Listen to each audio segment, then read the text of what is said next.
from the love of liberty in the fires of hope and prayer. With boundless faith in our destiny, we solemnly declare. Side by side we stand, islands of the blue Caribbean Sea, this our native land. We pledge our lives to thee.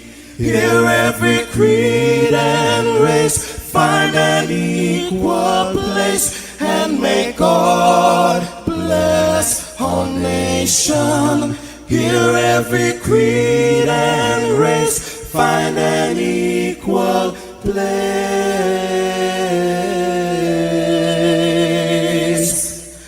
and may God bless our nation.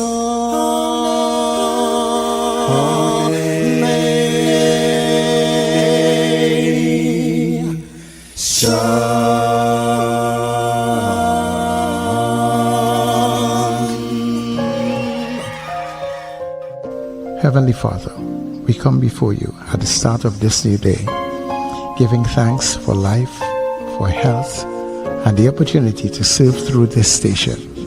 We ask for your divine presence to guide us in all we do. Bless this broadcast, that it may be a source of inspiration, joy, and unity to all who tune in. Whether near or far, may our words uplift, our music heal, and our message bring light to those who need it most. We pray for our listeners wherever they may be. Grant them strength for the day ahead, peace in their hearts, and success in all they put their hands to. Cover those traveling with your protection and those at home with your comfort and provision. Lord, may everything we do bring honor to you and be a blessing to others. Guide our steps, bless our efforts, and let this station be a vessel of positivity and hope. In your name we pray. Amen.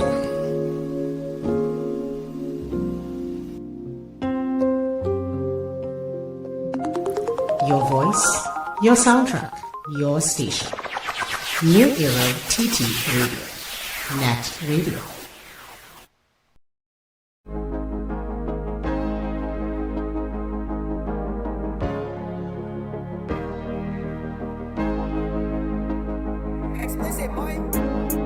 Hello from the capital, deep down in the heart of the carnival. There's no better place, I cannot erase all these memories we create out of love. Hello from the capital, it's we who bring life to the bacchanal. Let me show you the reason we feeling for this kind of feeling. Down in the capital now. Hey, hey, hey. Pick up the foot and stop it on the ground. Hey, hey, hey. Pick up the rag and wave it all around. Hey, hey, hey. All the girls them wine and drop it down. Hey, hey, hey. So show me everything up in the air, up in the air, up in the air, up in the air. Spin it around in the air, up in the air. It's love in the air. We in the capital again. Everybody outside, we in the capital again. So find yourself on the inside. We down in the capital. Look at me the capital. We down in the capital. Look at me the capital. It's mass everywhere now. Today is the day. The road is we playground. We come out to play. Down in the heart at the carnival. All these memories we create out of love. Hello from the capital. It's we who bring life to the bacchanal. Let me show you the reason we feeling for this kind of feeling. Down in the capital now. Hey, hey, hey. Pick up the foot and stop it on the ground. Hey, hey, hey. Pick out the rag and wave it all around. Hey, hey, hey. All the girls them wine and drop it down. Hey, hey, hey. So show me everything up in the air, up in the air, up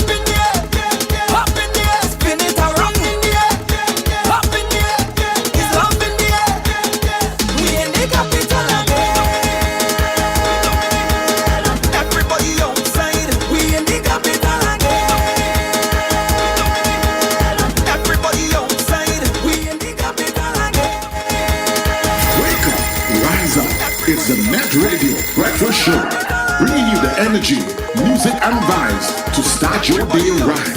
We in the capital again.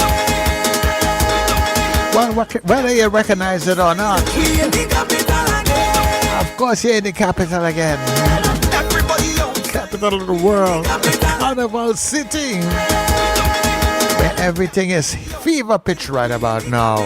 Trust me, if you didn't feel the excitement Everybody outside. or you wasn't sure about it, you're starting to feel it now. Good morning, Trinidad and Tobago. We in the capital again. Good morning to neighbors in the Caribbean. Everybody outside. We in Friends and family streaming all around the globe. everybody outside. We Welcome, everybody. Welcome to the capital. everybody outside. We in the capital. Welcome to New Era TT Radio. Everybody Net Radio, the heartbeat of the capital. The heartbeat of the Caribbean. everybody And we are taking you above and beyond. It is a Friday, baby. we in the capital again. Let me say much thanks to the Heavenly Father for bringing us together for another day. All that we do, dear God, everything that we do, let it be a blessing, honor to you. Sir Charles, that is me. Happy am I to be in your company in the capital. Such a beautiful song. Everybody outside. We in the capital again. And of course, this is your Get Up and Go as you welcome everybody. That means you, and you to the breakfast show. Yeah, yeah, yeah, yeah, yeah, yeah, yeah. Yeah, yeah, yeah, yeah, yeah, yeah. Wake up, it's a brand new dawn. The breakfast show got the vibes turned on. From Maracas Bay to the Savannah line. Let's start the day in Caribbean prime. Good vibes rolling through the air. The breakfast show, energy everywhere. We talk, we laugh, we make you think. Grab your doubles or your morning drink.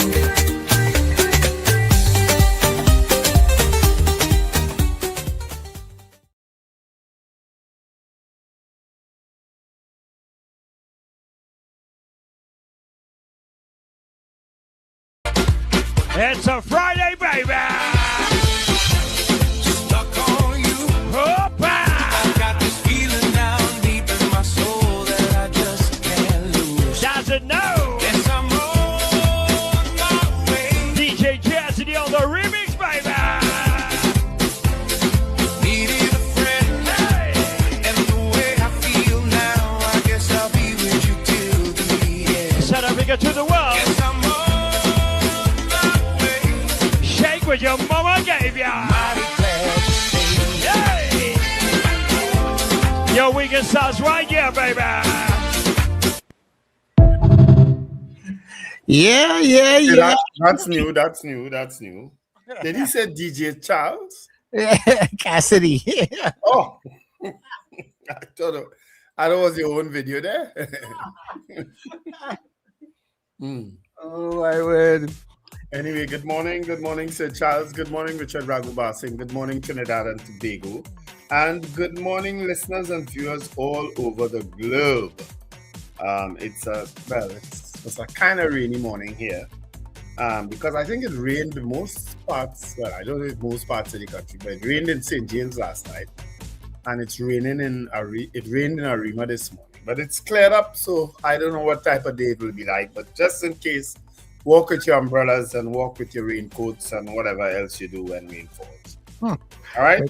Make sure you invest in a good umbrella, yes? You know, I have umbrellas in my vehicle that I do use. I run out into the rain. I generally don't like opening an umbrella because somehow or the other, it's kind of inconvenience, especially when you're going back in your vehicle and it's soaking wet and all that water coming on you now. See, you just take any wet and done. Yeah, I just take it wet or wait till it cool down and come out. You know what I mean? I ain't coming out in pouring rain. There's nothing urgent for me to go to anytime soon that would require me to run through heavy rain. Absolutely nothing. Boy, anyhow, you never know now. Yesterday I found myself in Port of Spain with some heavy rain that just came down. all around. Well, it started like after lunch or like all around 1 o'clock. It started. I was down in St. James, and I'm telling you, it fell heavily. Stopped, Yeah. fell. And not a drop fell in Arima, you know.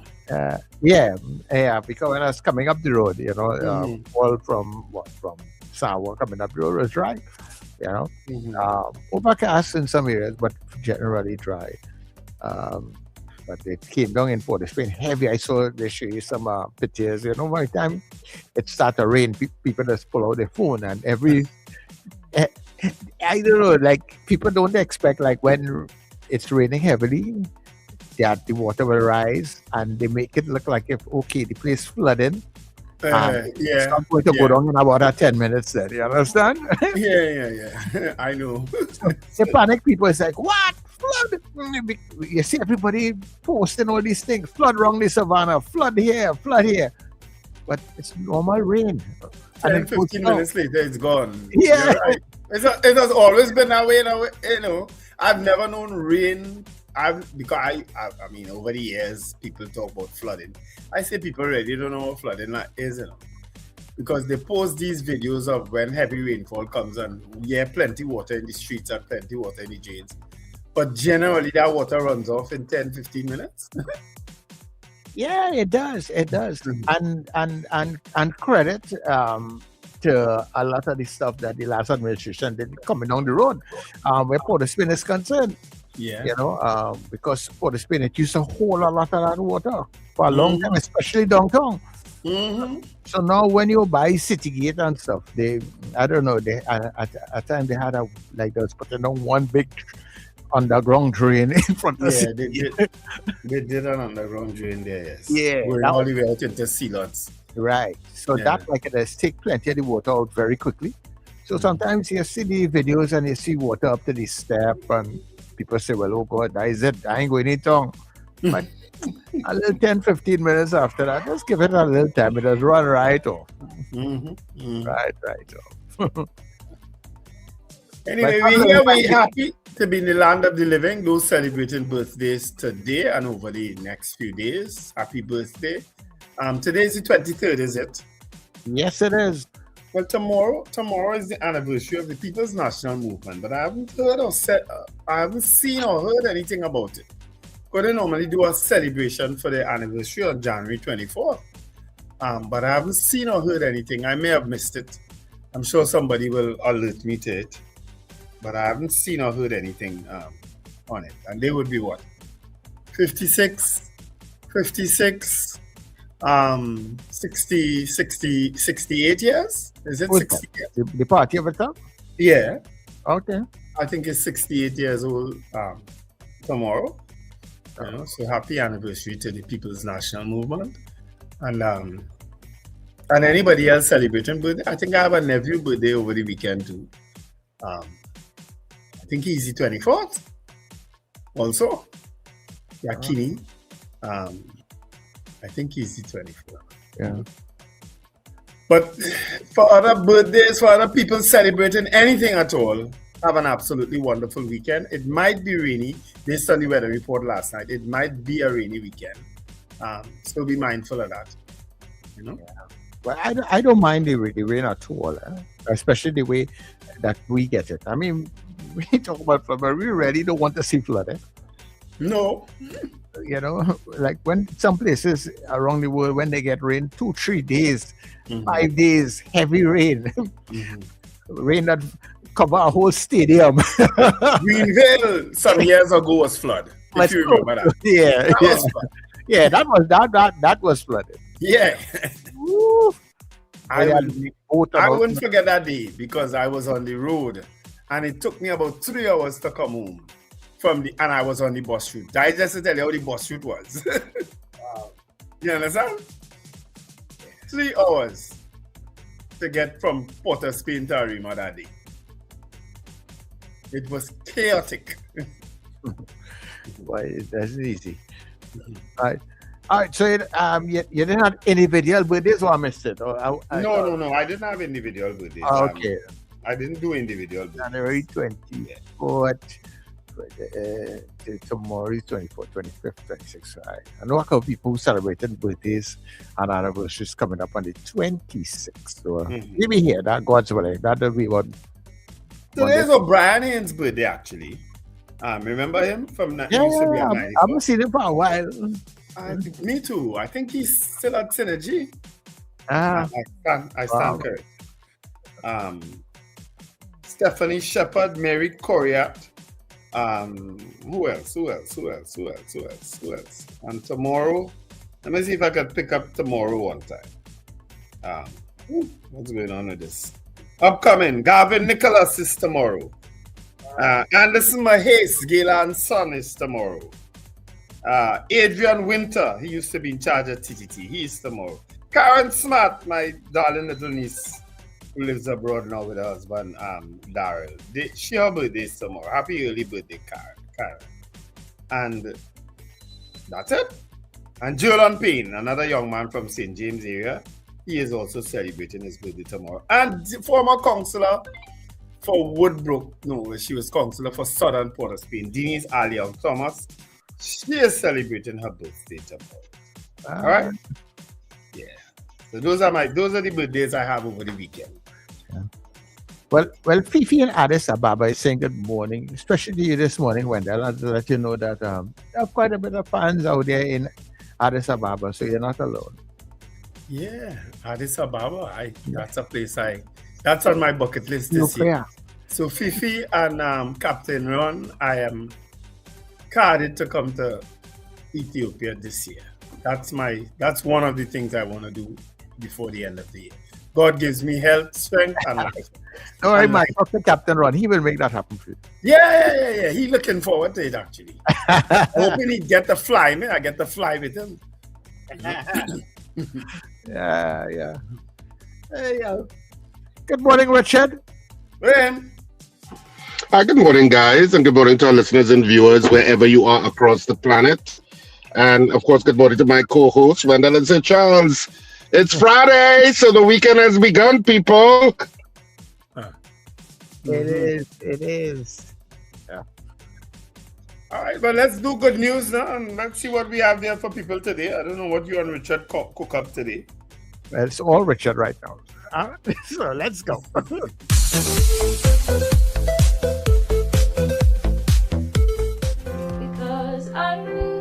going to take you into a choir practice. Okay. And by the way, they have no idea you're here.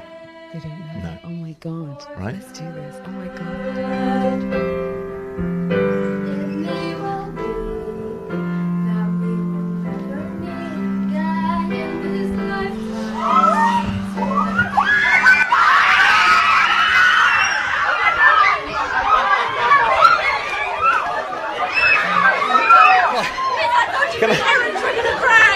Okay, so first of all, I want to hear you sing. That's how I know you're Nigerian. Because first of all, I want to hear you sing. Yes. We want to hear you sing. Okay.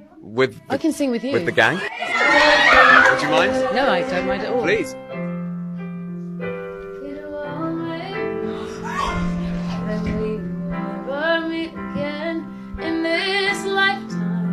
So let me say before we part, so much of me is made of what I learned from you. You'll be with me like a handprint on my heart.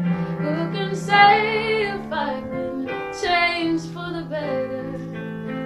Because I knew you. Because I knew you. I have been changed.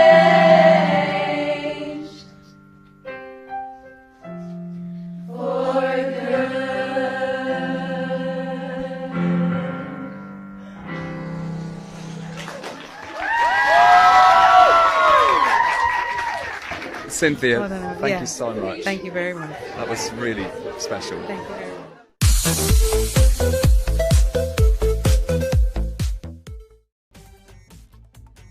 Wonderful, Richard. Richard Cynthia Bonner. Erivo is an actress, singer, and songwriter. Her birthday was just yesterday, actually.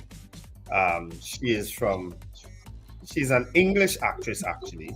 But is it Nigerian heritage, Richard? I'm not too sure what her heritage is. I know she's from England, but she was. A lot of people would know her because a lot of people would have seen Wicked, and of course also Wicked.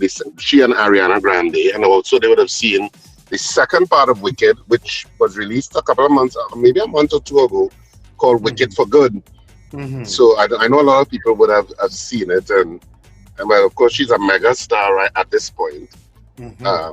So that's why the girls were reacting. So I know some of you older people might not know who she is, but a lot of people would. I'm Googling her, you know. I believe in Google. I'm Googling her as we speak, you know. Yeah, but so that was her going back to her alma mater, so to speak, and the girls' reactions, and for her to sing, because she has a fantastic voice. Yes, that's fantastic voice. Yeah, she does. She does. All right. So that was your good news this morning. A little bit of art and a little bit of performance art for people connected to that industry, because of course you have one of the people in this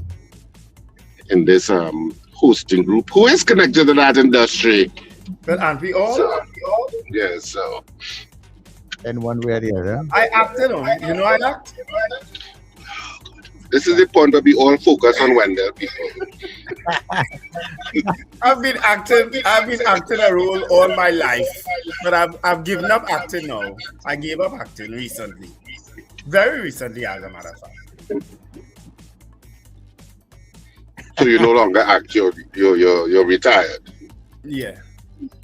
You're fully retired? I'm done. I was acting to be nice all the time and not and to be loving and caring and thing. I'm done. So you're not nice anymore. You're big and bad. I'm not nice again. I'm not caring. I'm not loving. You want me to spell it for you? You're big and bad. I'm big and bad. Hey, our company.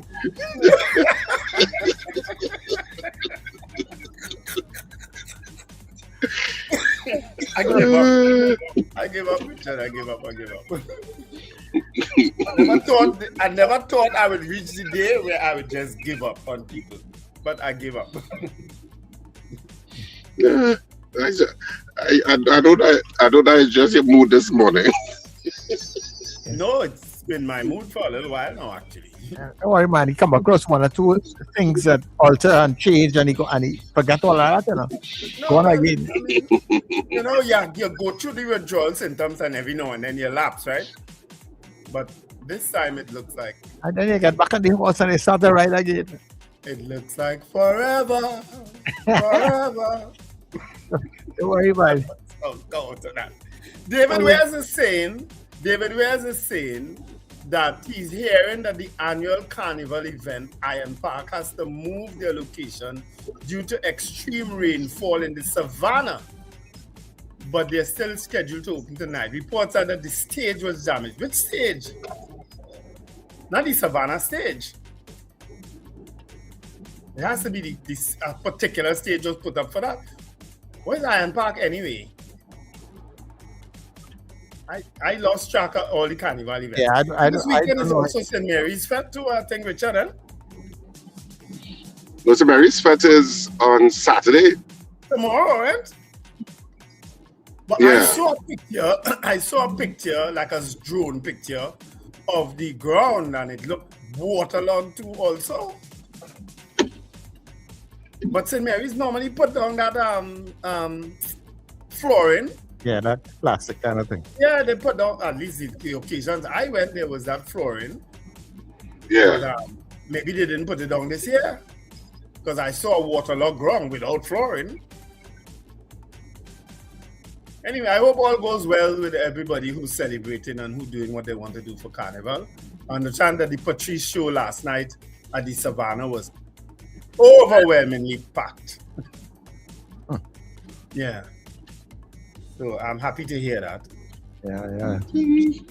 Soca darling. All right. So let's greet the people in the chat now. Let me go through the chat. The chat is very much alive today. Eunice Dublin got back on point at 12 midnight. Valerie Mendoza. Sorry? Now go ahead. All right. Valerie Mendoza, Margaret Thomas, Ava Smith also says, happy fantastic Friday. Brent Hackshaw, Odell Guy, Manuela Peters, Boy Bidesi from Debe, Wendy Ann and Frank James, please extend birthday greetings to her daughter. That's Wendy Ann and Frank's daughter, Sigrid. So happy birthday, Sigrid, coming from your darling parents and of course from us at the breakfast show. Maria Celia says good morning. Diane Payne, Erica Charles also says good morning. Claire Lendor Rollins, Bernadette and Nelicia Yates. West Indies won yesterday, Nelicia. Imagine that. Afghanistan should be ashamed of themselves. Robert Taylor says good morning. Slick Money Grip, Marlon Motley, Alistair Hart also says good morning. Katian Charles and Arlene in Bronxville, Carol Guevara, Kenny in Harlem, Sherwin and Juliet Kerr, Julia Samantha, Gavin Frank Apollinaus, Debbie Modest, Ian Stewart, Joyce Phillip, Merle McCormy, Trini Merle Kitchen, Susie B, Rena Jennings, Ian Stewart, Plenty Rain Wendell. CJ from New York also sending love. Margarita Chow, David Wares, this is where he had said that, made that comment. Morning, David. Joyce Phillip, 70 years. What's that? Oh, the PNM, the 70 years. Okay, good to hear.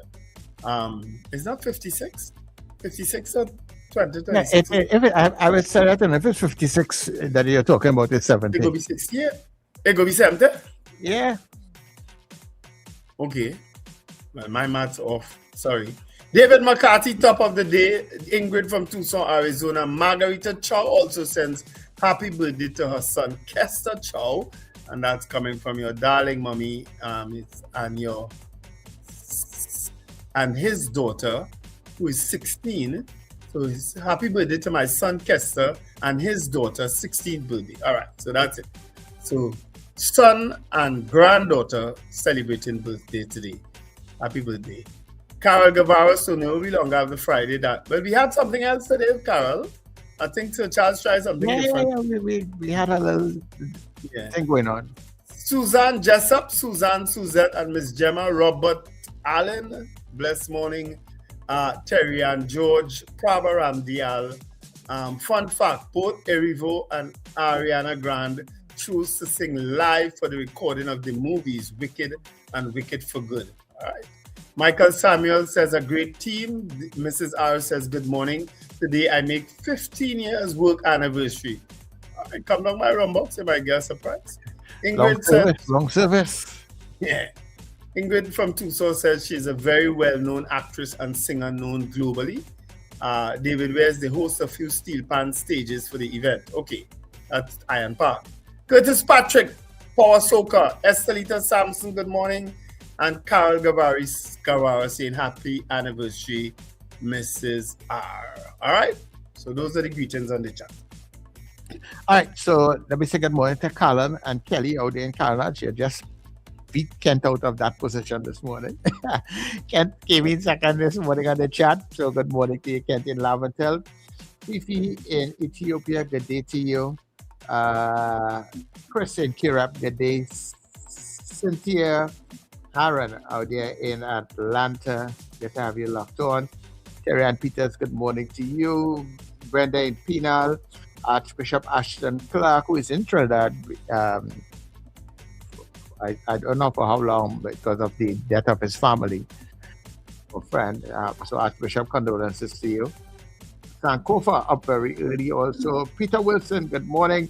Mr. Billy, good day to you. And of course, my girl, Shabin, out there in New York. And that's a very special good morning to all the folks on Gael Caribbean TV. Thank you all for being here with us on the Breakfast Show on the net. So we are going for a short break and we will be back. Hey you, yes you, I'm talking to you. So you think I can sing, huh? Well, then be part of our Carnival Karaoke. You know what? I don't like that name. Let's call it Carnival Karaoke. Carnival Karaoke. We'll call it karaoke. Yeah, so you can be part of our Carnival Karaoke on the Breakfast Show on New Era TT Radio. Yep, it's happening Monday to Friday at 7:50 a.m. starting Monday the 19th of January, and all you have to do is sing a verse and a chorus of your favorite calypso, soca, chutney, old or new. Just sing it good, and you could be our karaoke singer, our champion for 2026. We're taking 2 contestants every day, and we're choosing one winner whose name will go into the championship box. And on Carnival Friday, the 13th of February, we'll have a grand draw for the karaoke champion of the Breakfast Show. The first ever prizes. Well, don't worry about that. You'll get something. Just come and sing and be part of our Carnival Karaoke on the Breakfast Show and New Era TT Radio. Sing, the man, sing.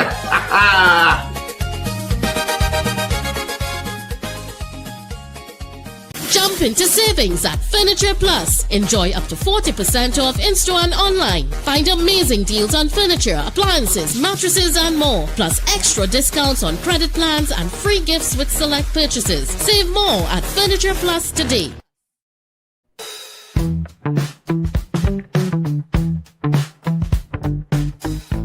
S&H Rumbox, 137 Western Main Road, St. James, for all your retail and wholesale needs for alcohol and non-alcoholic beverages. Call us at 686-0599 or visit us at 137 Western Main Road, St. James. S&H Rumbox, drinking out of the box. End Times is here.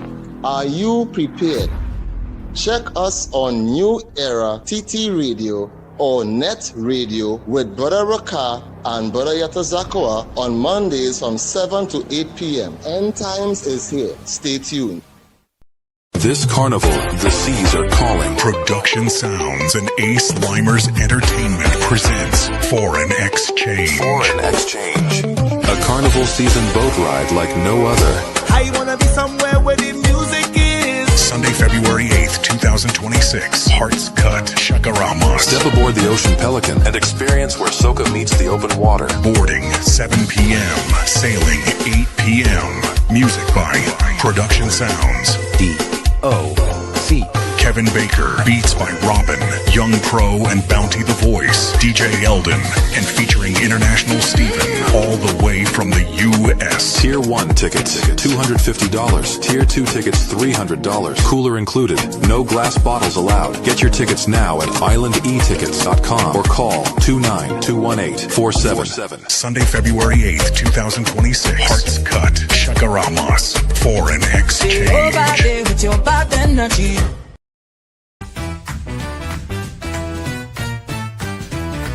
Advertise with us on New Era TT Radio, the fastest growing streaming platform for talk in Trinidad and Tobago. Audio and video ads welcome. Elevate your brand with us. Connect with us at newerattradio@yahoo.com or call us at 299-5156. Now what are you waiting for?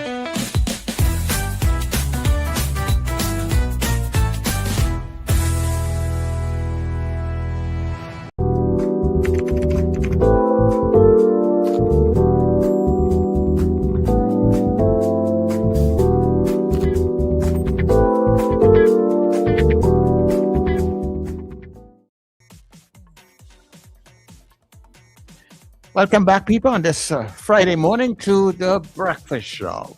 So, Charles, what is that ominous program about end of times? It's just like how you have Black Agenda. Yeah, so it's a program that we are starting on Monday. Yeah, Okay. Yeah. Yeah. Yeah. Talk some. Sounds a little scary, though. The name of it. At times, yeah. Well, religious people, religious people supposed to be full of hope I know I would have and provoked love you. and wonderful, but they love to talk about the end times, and they're looking forward to the end times. Oh God, they love an end time. Ooh, there was a trigger, people. Oh Lord! Listen, I was worried. They love nothing more, boy. Nothing more. I was worried this morning that Sir Charles was going to play that video you shared in the group yesterday. I said, Lord, Sir Charles going on. Look at how they're going to rile up people here today. You know which video I'm talking about? That I sent? Yes, that you sent. You only sent one thing in the chat yesterday. Oh, that one. Outside of your mistake where you say wrong something group, wrong cuss word group. Oh, by the way, I need to say, as you said that, I need to say a big happy birthday to my Auntie Jeanette. Well, it was yesterday. Yesterday was her birthday, Auntie Jeanette. She was 91. Ooh, nice. So I actually went to see her yesterday. So I thought I'm talking to her yesterday. So I want to know who is Jeanette. I seen this thing come in the chat. That's my aunt. That's my aunt. Eyes. It's my aunt that I lived with. It's my aunt I lived with actually for a while after my mom died. She would have taken us in, me, my sister, my brother, and stuff like that. So yes, I lived with her for a while. So also all of my cousins from that side, we're kind of like even though we're cousins, we kind of like more brothers and sisters in a kind of way. Because of how we would have all lived together and stuff like that. Lovely. Family, man. Family. But if I show you what Richard said in the chat, you all will understand why I tell all you he discuss stink. Anyway, Express Online. $1 million each for Paria pipeline survivor and families of victims. CNC3 freelance correspondent gunned down in Rio Claro. What's that about? 250 ex-Caroni workers get leases after decades-long wait. Rowley speaks out. PM's statement arrogant and divisive. And sisters shot dead 7 months apart. That's a crazy story, dude. That's a mad story. Yeah, they were determined to kill them because the amount of bullets they shot into that car. Oh, and the CNC freelance correspondent is Kellyanne Lemessy. Oh, that's the same story actually with these sisters. It's actually one and the same. All right, yeah. So those are the trending stories in today's Express Online. All right, so let me get to the Guardian. Okay, why is the Guardian doing me this morning? The Guardian is going all over the place this morning. All right, so immigrants urged to register or risk immediate deportation. That's according to the Homeland Security Minister. Paria diving tragedy survivor, 2 diver families get $1 million ex gratia payout. Penny and Rowley push back against PM and Spurge over Zoso defense. John Bates, bars, businesses in special zones will suffer more. Maharaj acts as AG as Zoso debate continues. And organized crime and dirty money propping up TNT independent senators. Yes. Yeah. And those are the stories in The Guardian today. Just some of the million stories that have. All right. Of course, today's Newsday, some of the stories trending. Enhancing traveler experience at Trinidad and Tobago airports. What the Trinidad and Tobago economy looked like in 2025. Pandey criticizes PM for attack on independent senators, and that will be Michaela Pandey. Migrants to pay $700 to register, and they will be deported if they're not registered by a particular time. PM hits Zoso critics, weak men and women. Strong words. Law Association wants stronger safeguards on zones of special operations bill, and Penny soon population will say enough is enough. Those are all trending stories in the Newsday this week. All right, so that's it for our 3 newspapers. All right.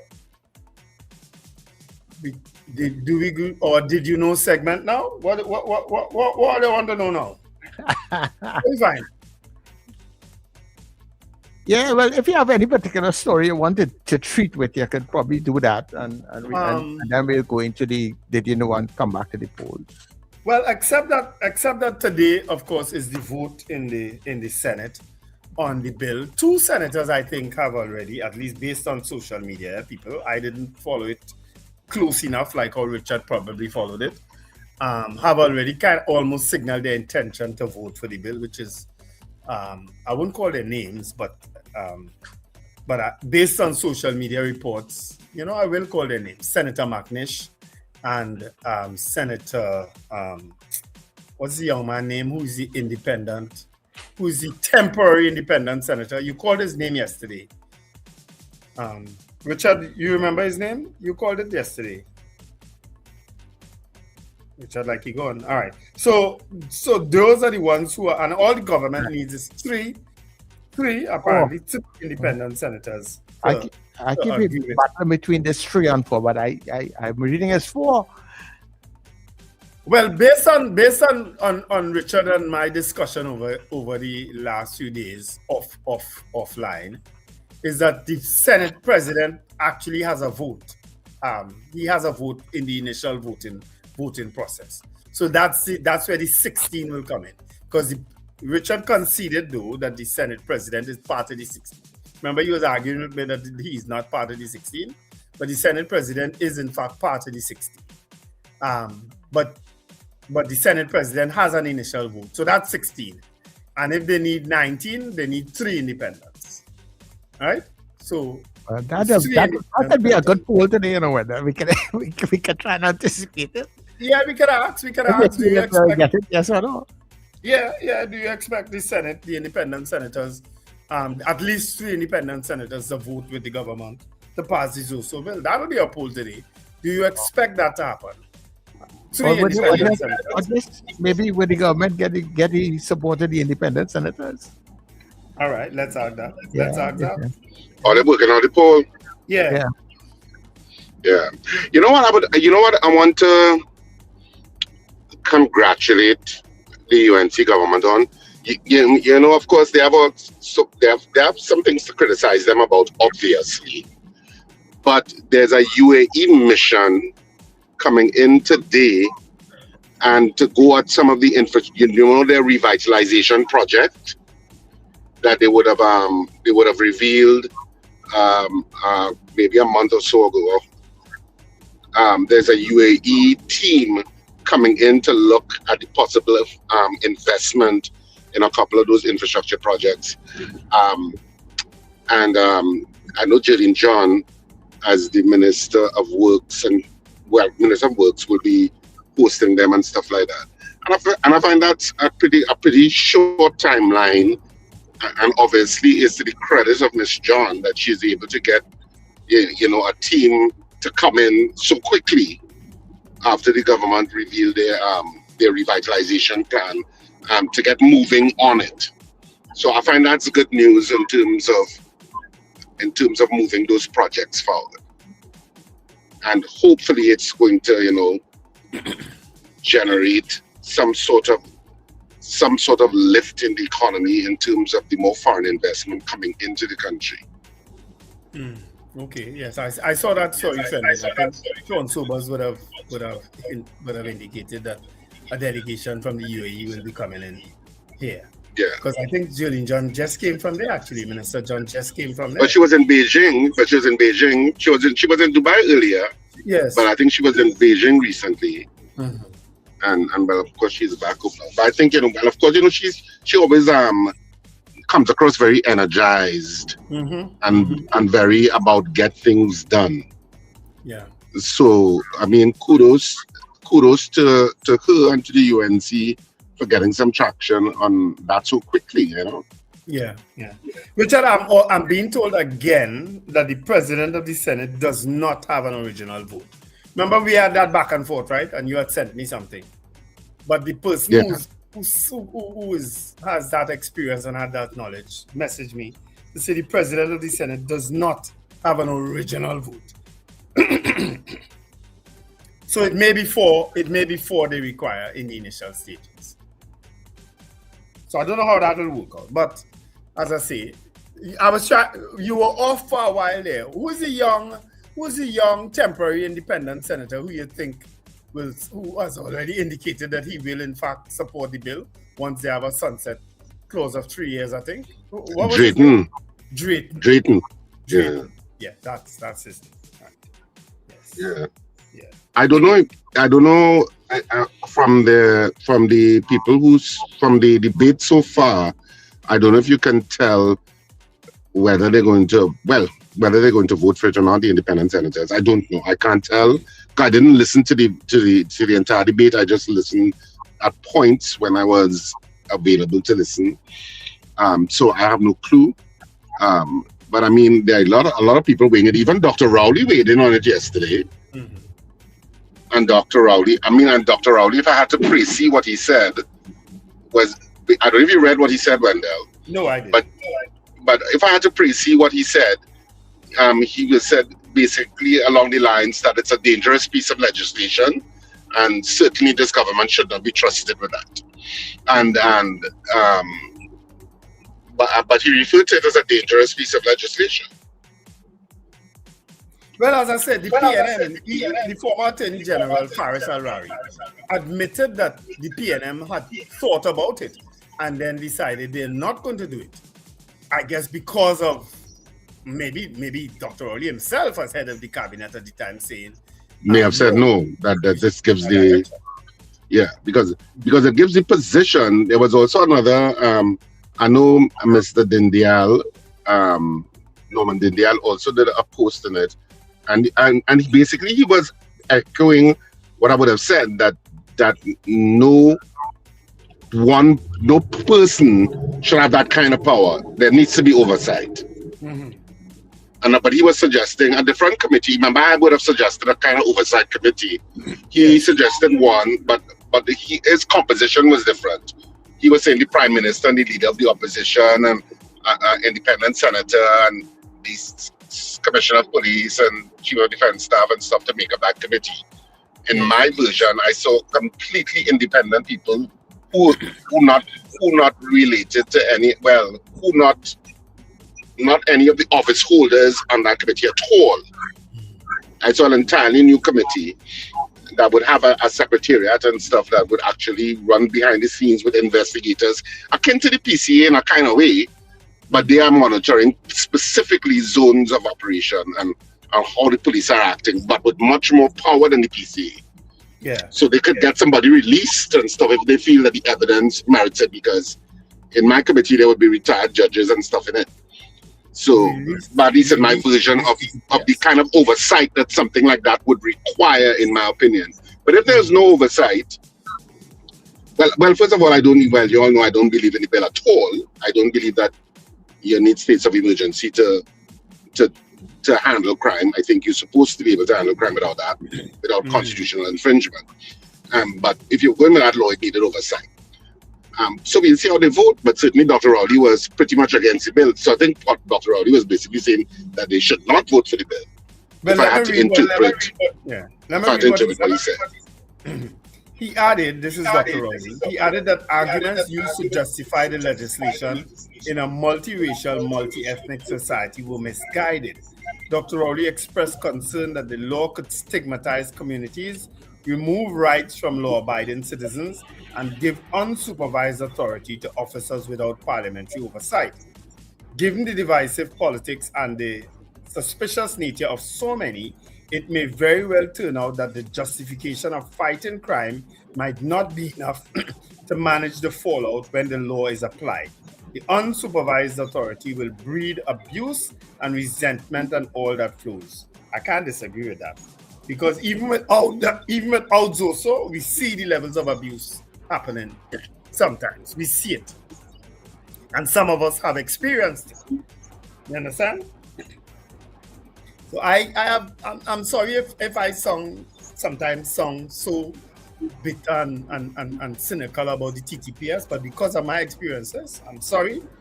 And because of experiences I know of many people in this place, I'm sorry I don't have that confidence in them. I don't have that confidence in them to administer justice without abuse. I'm sorry. I don't have it. And I don't know when I'm going to get it.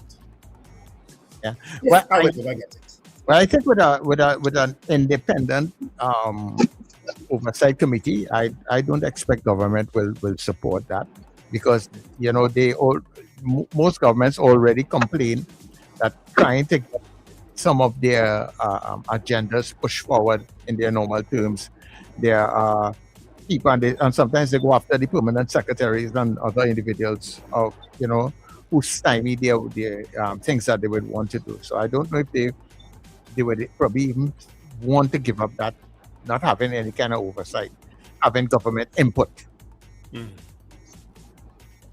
All right. Well, we can open up the lines and take some calls. Yeah, but that calls.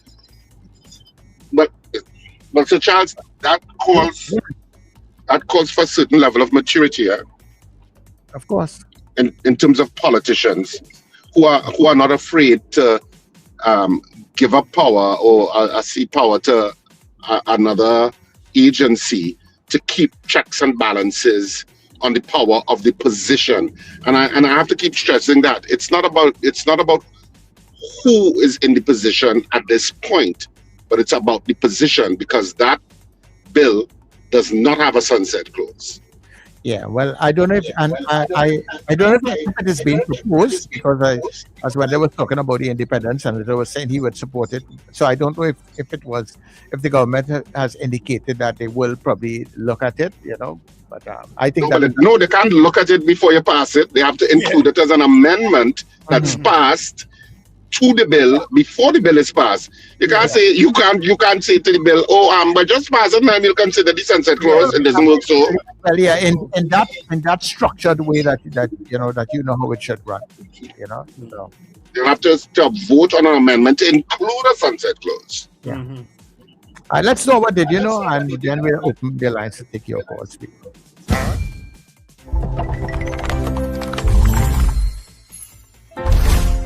Am I the only one that did not know the connection between Dr. Martin Luther King and Julia Roberts? It is such a deep, fascinating connection. So when the Kings were living in Georgia, Coretta Scott King wanted to get her children into a theater school. So she's calling all the theater schools in Georgia. None of them will accept the kids because they're all segregated. She calls this one school in Decatur, Georgia. A woman picks up. Mrs. King explains the situation and asks if they'll accept her children. The woman says absolutely.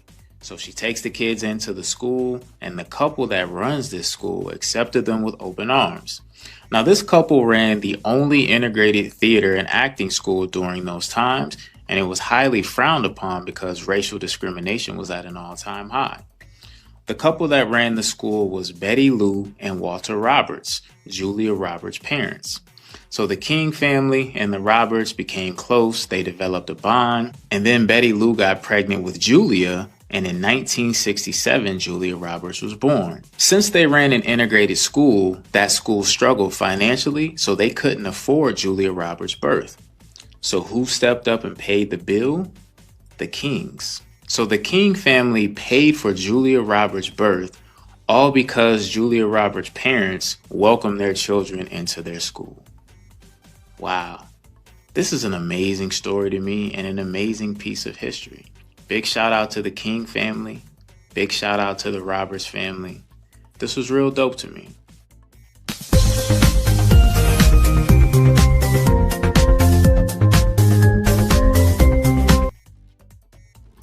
Yeah, that's really dope.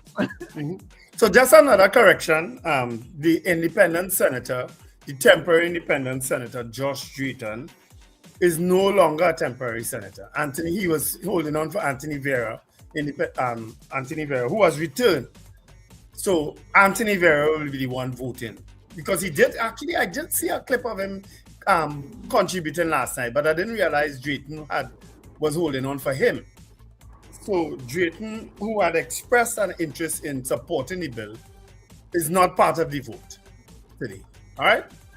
All right, so we are going to the lines to take your calls, 281-1315 and 299-5156. So, good morning, Trin City. Yes, Mr. Hello, everybody. To these learned men, these very learned men. Wendell, Richard, good morning. Morning, Mr. Good Patrick. morning, Mr. Patrick. We want to include you in that. I was reading this. Thank you very much. I was reading this morning, and I had a statement and laugh. Alexander comments with the $700, and the reporter asked him a question. He said, "Don't want to wonder," but he asked the reporter, "How much are papers?" $5. I go, "No, the power soaker. I get off. They have no money." Don't you read that? Yes, ultimate. I think that's with Rome. Yeah, with Rome. They have no money. Yes. At one point, every morning you get up, boy, something racing, boy. Like you have to live in Trinidad and Tobago East. Look, the one is the gas price, boy. So you know when gas price is going up now, you know what's going on? Everything is going up again. Yeah. So hey, all you make a song now, boy, East. That's my song already. Thanks very much, Mr. Patrick. Yeah. All right. Morning to Michael Robinson Manish from Japan. He is in Arima this morning. Kapi the Nigerian, good morning. Scorpion Pepper, Ian Stewart. Good morning to you all. And Florence Bazi, thanks for joining us. Lincoln, good morning. Good morning, gentlemen. Morning to you. I'm calling like Mr. Trinity this morning. I have questions. And I have a statement. Didn't the PNN already establish $1 million payout for the drowning victims? I think they talk Barrier about victims, yes. Yeah. The answer to that is yes. But I don't think they made any payments as yet. No, they didn't make any payment, but they finalized a figure of $1 million. So which the opposition was vehemently against, from my recollection. They found there wasn't enough money and whatnot. So that is one thing. The second thing I find very strange and insulting is that the chairman of the commission of the inquiry walk away with $15 million and the victims get $1 million. It's very strange. Right? What is strange about that? Which is why I say, in any conflict, only person who makes money as this is a job at Richard and his profession is the lawyers. You understand? And the last thing is about this particular topic is let's see how long. Well, two other things. I wonder if out of that $1 million, lawyer fee still has to be paid to the local lawyers. And the last thing is, I wonder how long it will take for them to physically get the money now. Well, I think they presented them with the check yesterday. They presented them with the check yesterday. Yeah, they presented them. That is fantastic. Because we know these people and them must be under some kind of pressure because the people who died was the income holder in these households. So they must have been under pressure, and I'm sure they have lost a lot because of not getting any kind of thing. If they were not car installment, if they were renting, we don't know. These people. But I mean, I must admit that I find $1 million too low for what those guys would have gone through. Too low, especially when the lawyers with $50 million. Well, the lawyers are were asking for $5 million, because they understand that they want the fees out of that. They asked for $5 million, not one. Yeah, because I think I remember. I think it was Mr. Ramada was actually super that 5 million figure out at some point in time. Yeah, $5 million wanted. the proportion of the money is just ridiculous. It's just ridiculous. Yeah, 1 million is way too low in my opinion. It's way too low. Yeah. And how they died too, stuck in a pipe, and they were alive for what, a couple of days, thinking you're going to be rescued because one of you got out, and he got out of that trauma, and then is traumatized further by understanding that nobody's doing anything to save his colleagues.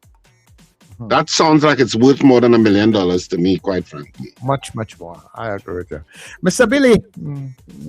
All right. We're just on news time, but go ahead. All right. Just 2 points. One is I want to congratulate Curtis Roberts last night. A great show. Some good gesture. Coming and bringing, a show to the people and things. That was very nice. And a concern I have is with the police service.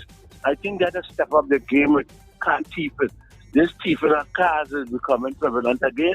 I remember a few years ago that a guy they called Sergeant Chamba used to do a very good job, and it was almost eliminated or very brought down to a level that was limiting. But now they start back going in malls all about, and they're stealing the car. Richard and Wendell, so Charles, you know it is.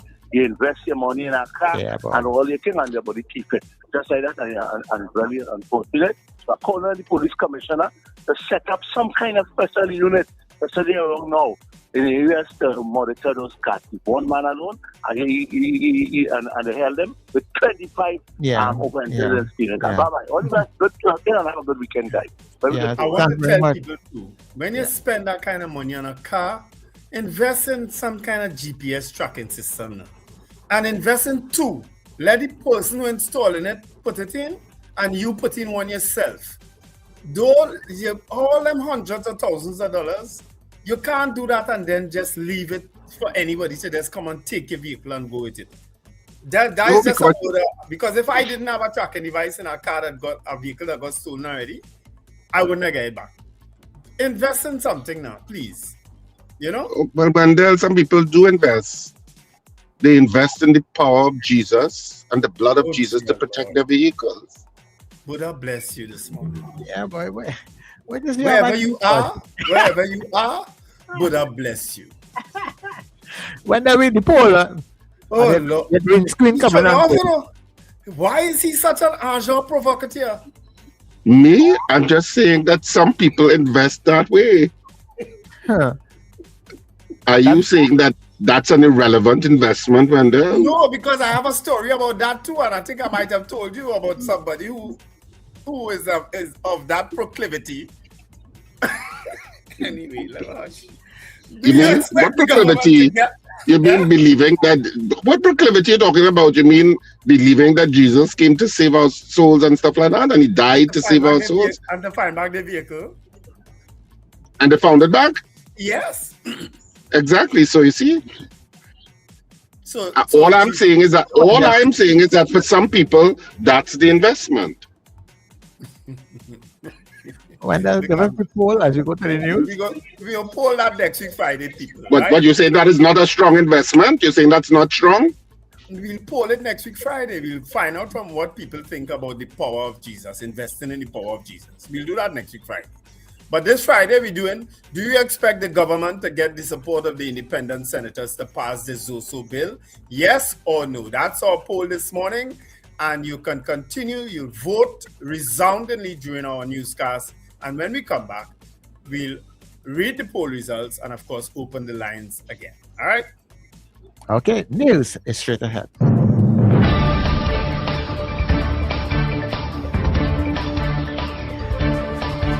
The news you need, the clarity you deserve. Local, regional, global. This is Net Radio News Now. This is News Now on New Era TT Radio and Guile Caribbean TV for Friday, the 23rd of January. I'm Derek McMillan. Thank you for joining us, everybody. All eyes are on the independent bench today as debate on the Law Reform Zones of Special Operations Bill 2026 reaches its climax in the Senate.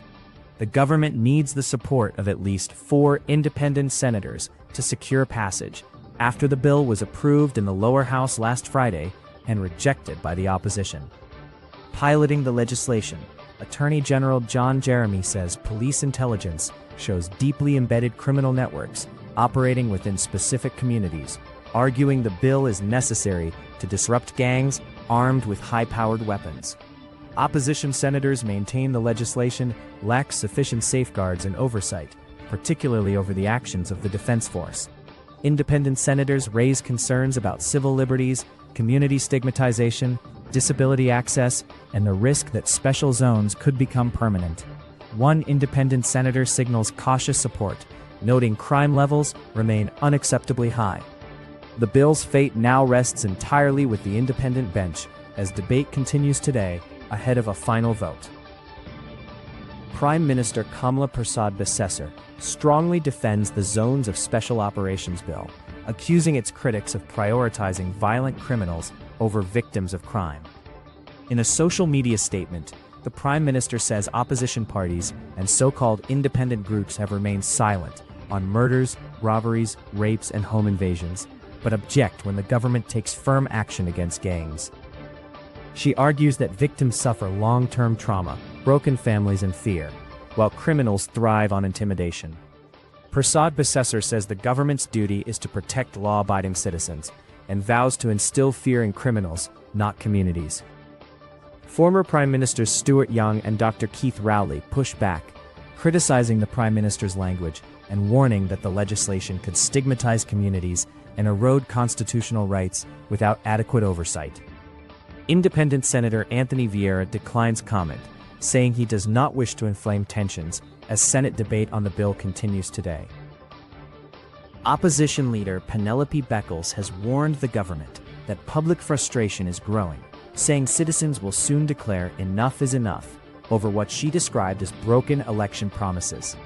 Speaking at a media conference on Wednesday, Beckles accused the UNC of misleading voters ahead of the April 28th general election, particularly over assurances that CPEP and URP workers would keep their jobs. She said businesses are closing, prices are rising, and there is no clear plan to address job losses since the election, despite what the government described as its best budget ever. Beckles also criticized sharp increases in bar license fees and accused the government of blaming the PNM whenever problems arise. She said a future PNM administration would review what she called the government's foolish measures. CNC3 freelance correspondent Kellyanne Lemessy is shot and killed on Thursday afternoon while seated in her vehicle at her apartment complex along the Naparima-Mayaro Road near Lazare Village in Rio Claro. The mother of 3 is ambushed while parked in the yard of the apartment she was renting.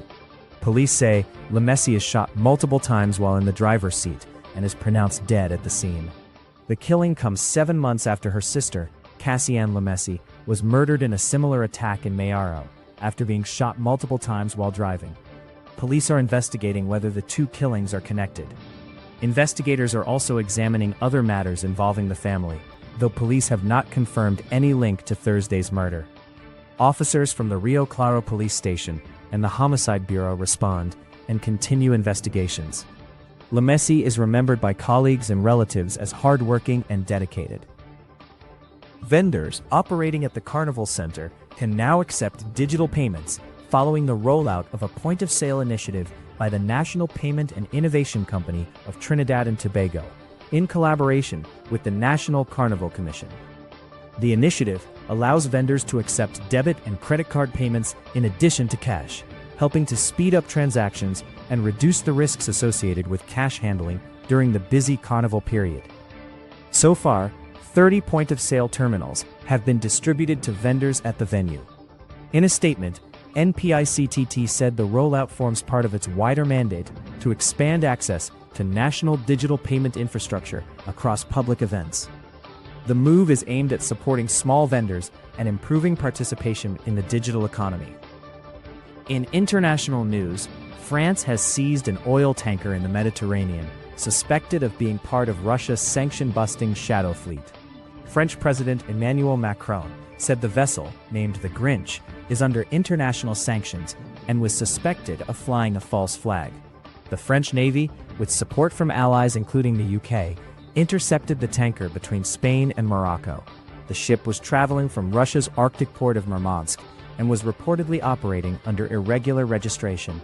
Western leaders say Shadow Fleet vessels are used to evade sanctions and help finance Russia's war in Ukraine. Ukraine's President Volodymyr Zelensky welcomed the seizure, calling it a necessary step to cut off funding for the conflict. And that is news at this time. That was News Now. Stay informed with New Era TT Radio, Net Radio.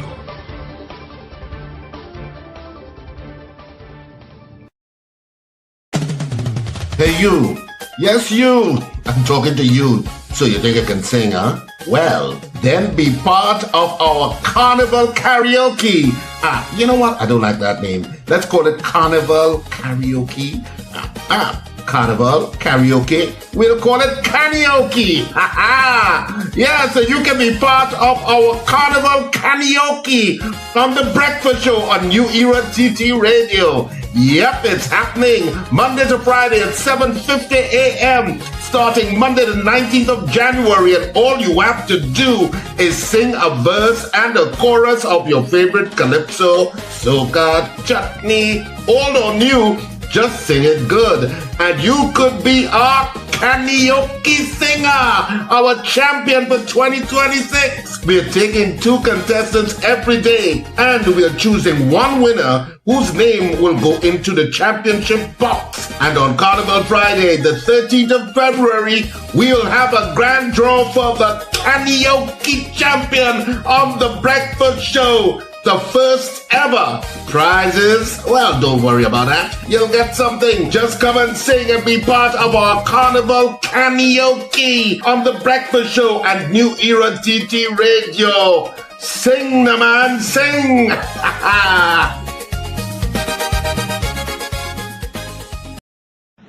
Your mid-morning just got better. Join Sir Charles for the mid-morning mix and mingle, where good music, real talk, health, and family matters come together, and your voice is heard. Whether you're at work, on the go, or just taking a break, this is the perfect mix to keep you engaged, informed, and entertained. The mid-morning mix and mingle, weekdays, 9 a.m. to 12 noon on New Era TT Radio, Net Radio. Fresh energy. This is the Net Radio Breakfast Show. You just move it too fast, slow down. What are you doing? You just move it too fast, slow down. You just move it too fast, fast, fast, fast, fast. I wanna pour a drink in my glass, slow down. Oh, lady, winding up, right there behind the truck. It's vibes and gal non-stop. But driver, why you move it so fast, slow down? Driver, hold on, let me stop right here. I want to see the gal there, why no? Right by the truck. How will you make it start up? Fling that thing, then start back it up. Tell the driver, I say slow down. You see the gal, them put it on a showdown, gal drop.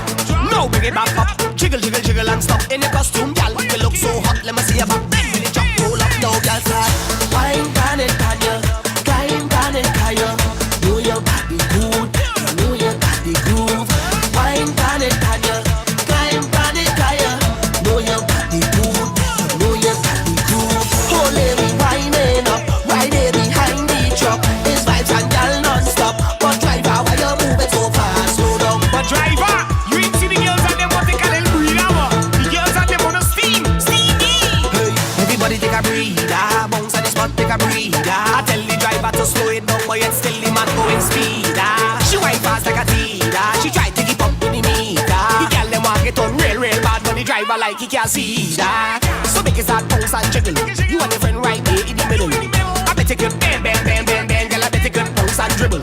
Your body hot pasties for the nipple. Will you see love ride bicycle? Girl set up for the ride and the body and Clyde come and know you love action enough.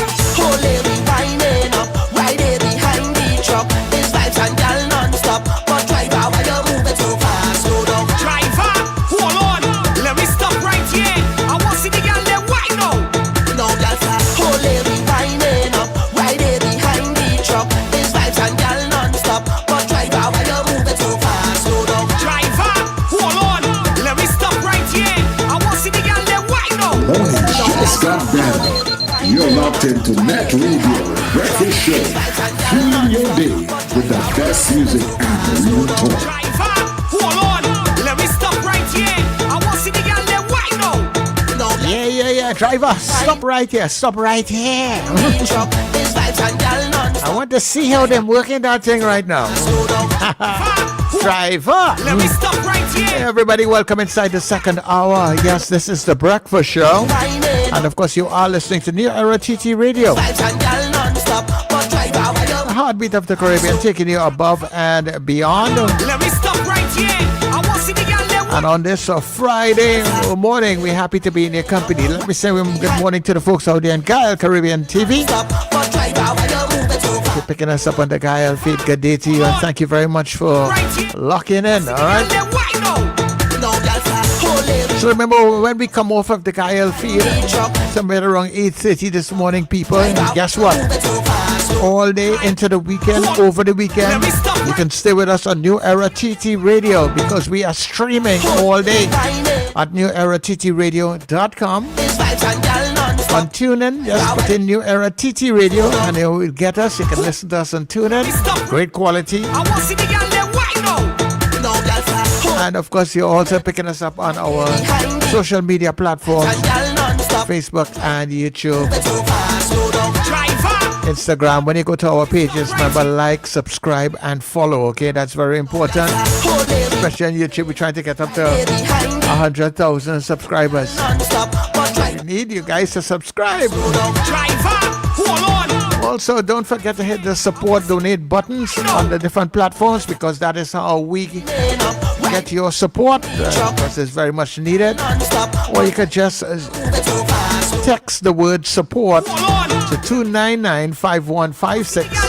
That's or donate to 299-5156. And we will get back to you to help you get on board, all right? All right, so the poll is up. Do you expect the government to get the support of the independent senators to get this Zoso bill passed, right? So you're voting yes or no, and when we come back, we'll tell you how you voted. End times is here. Are you prepared? Check us on New Era TT Radio or Net Radio with Brother Raka and Brother Yatazakawa on Mondays from 7 to 8 p.m. End times is here. Stay tuned.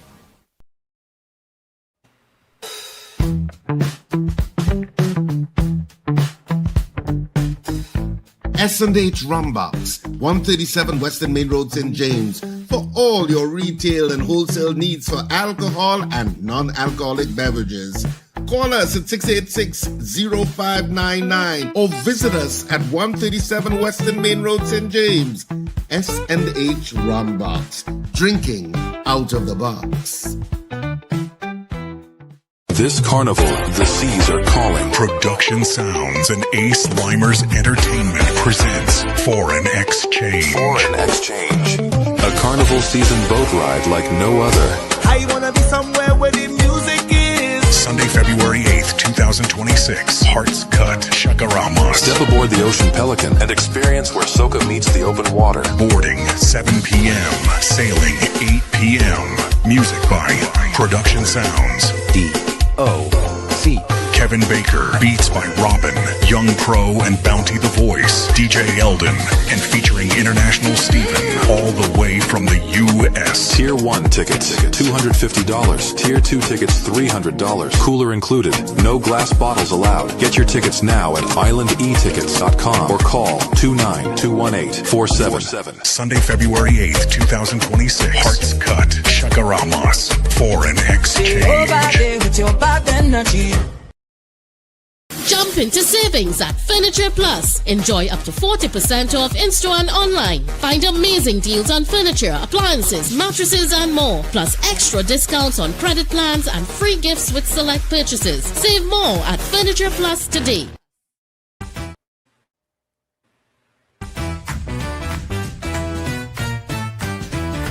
Advertise with us on New Era TT Radio, the fastest growing streaming platform for talk in Trinidad and Tobago.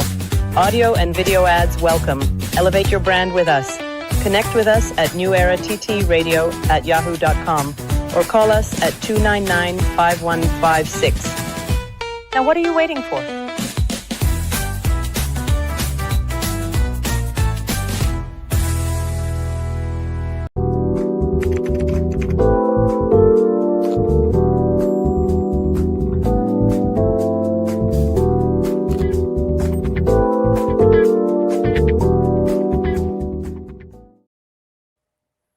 It's a Friday, baby. Stuck on you. Hoppa. I got this feeling down deep in my soul that I just can't lose. Doesn't know. Yes, I'm on my way. DJ Cassidy on the remix, baby. Needed a friend. Hey. And the way I feel now, I guess I'll be with you till the end. South Africa to the world. Yes, I'm with your mama gave ya. Hey. Your weekend starts right here, baby.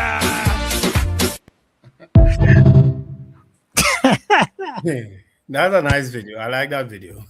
Yeah. It looks like a mix of local and foreign. I don't know, but I want to say thanks to RJ for supplying me with that video there. Thank you very much, RJ. All right. You know, just a quick observation before we get back into the poll. You can put back up the poll, Sir Charles, so that people can continue to vote. Do you expect the government to get the support of the independent senators to pass the Zoso bill? Of course, that vote is taking place today in the Senate. I'm not sure what time, but I don't know if they still have members of the Senate to participate in the debate, but the vote is taking place today.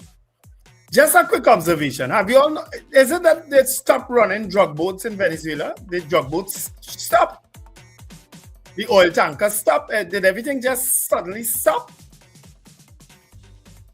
Have you any news come out of Venezuela since the like everything stopped in Venezuela right now? Like everything stopped. We don't even know what is happening in Venezuela right now. Yeah, it's almost like as if there's like a news blankout on all. Chill out. They just say, okay, that is it. We ain't doing it no more. Oh, Lord. America put one big hoax on this world, eh? Anyway, that's like how local got. Anyway, I'm going to start. All right. So our poll this morning, let's go to the results now. There's a lot of chat in here too, right? Let me start from Apollonus. Apollonus said no.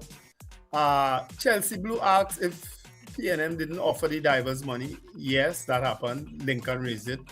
And it happened in the election campaign, if you all remember. It happened, Stuart Young announced it on our election platform. And that's where it got all political and nothing happened after that. But it's now happening. Avion Abraham said no. Who write in? Sir Charles or Richard? Yeah, I write in. Richard, Richard on the move at this point. All right. Gregory Boyer says yes. Already getting the impression they will support. David McCarthy says no, they are bootlickers. Ian Stewart, yes. Ambrose Blanc says, okay, invest in the power of Jesus. We'll do that poll next week, Ambrose. Boy Videsi says yes. Jason Samuel is also confirming that it was offered by Stuart Young. Ava Smith, yes. Chelsea Blue, yes. Diane Payne, yes. Brent Hackshaw, no. Valerie Mendoza, yes.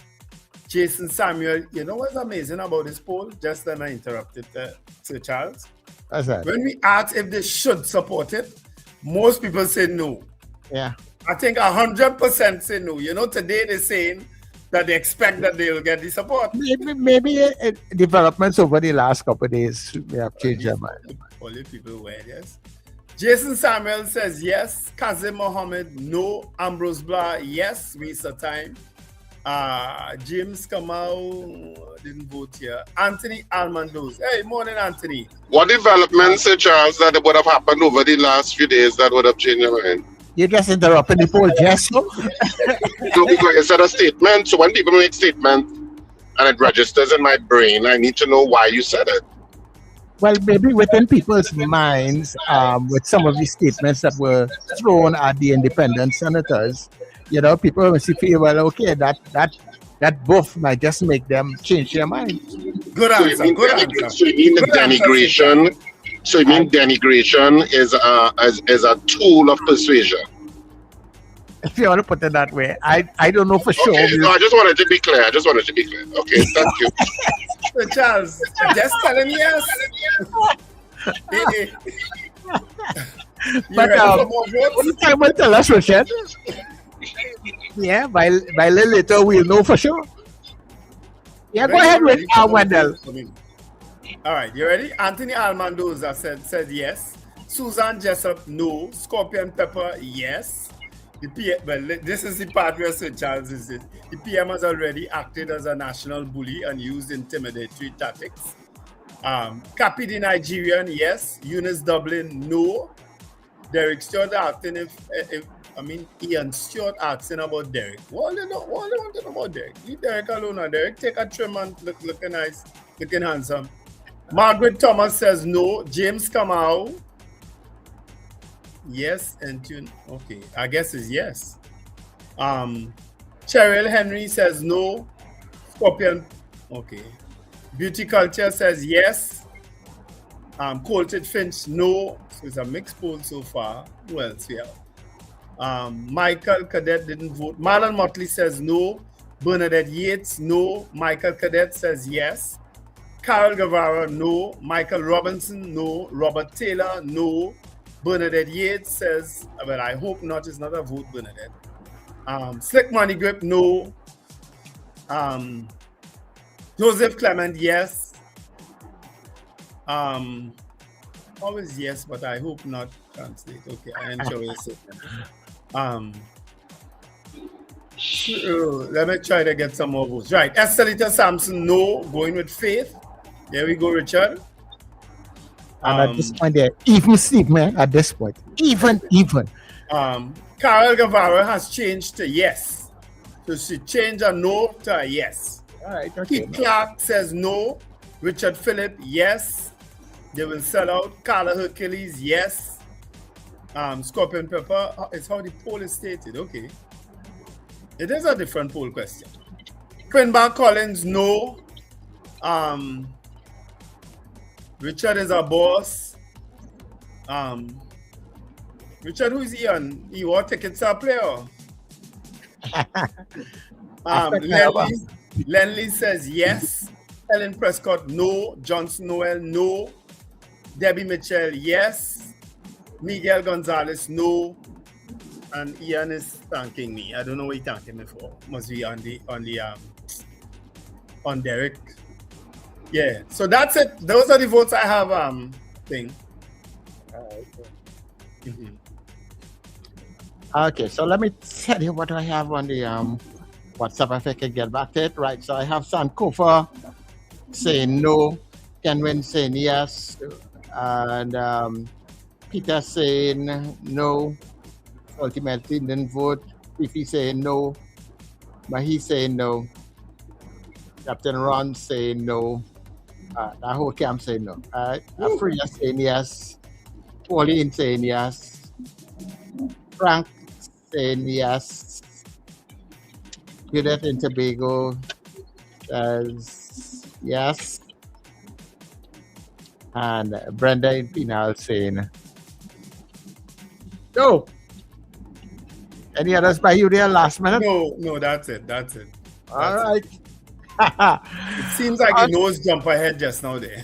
they barely jump ahead. Yeah. 49 people on the poll. 25 said no. 24 said yes. Yeah, I gathered that. I figured it was close. They were going neck and neck all the time. Yeah. The nose jump ahead.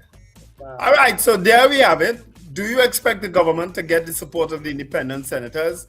25 of you said no, 24 said yes. Well, you can't get closer than that.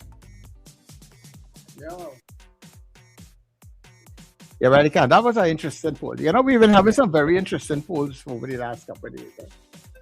Well, if I coming up with them, you don't think I have the most the poll man. Well, I'm going to say something that would get me in real trouble. All right, okay, no problem. All right. Well, I'm seeing our guests in the green room. Oh, we have a guest this morning. All right, Yeah, beautiful. but we have our Oh, culture corner. Our culture corner guest. All right. Yeah. I ain't seen the camera yet, but I hope that he might never get it inside. Right? But let's go inside of the culture corner now.